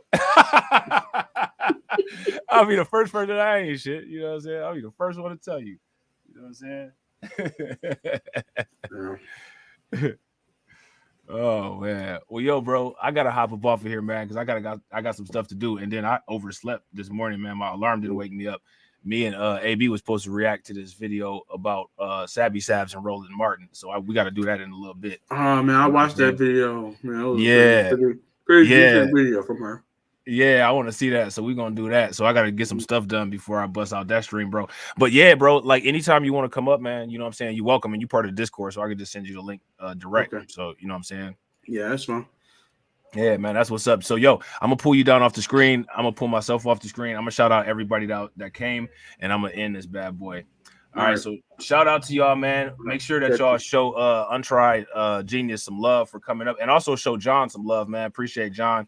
if one of the mods could put the link to his channel in the chat. And I also tagged his channel in the description box of the video. So if y'all want to go over there and check his channel out, y'all can. It was a great discussion, and we hope that y'all can come back. You know what I'm saying? We're going to definitely do another undocumented again, and we're going to be putting up some clips eventually. So just give us some time. It'll be some clips up. So y'all know y'all could catch the undocumented streams on this channel here, Just Talking with TD and Rob, and on Grind and Motivates channel. So make sure that y'all are subbed up. You know what I'm saying? And as always,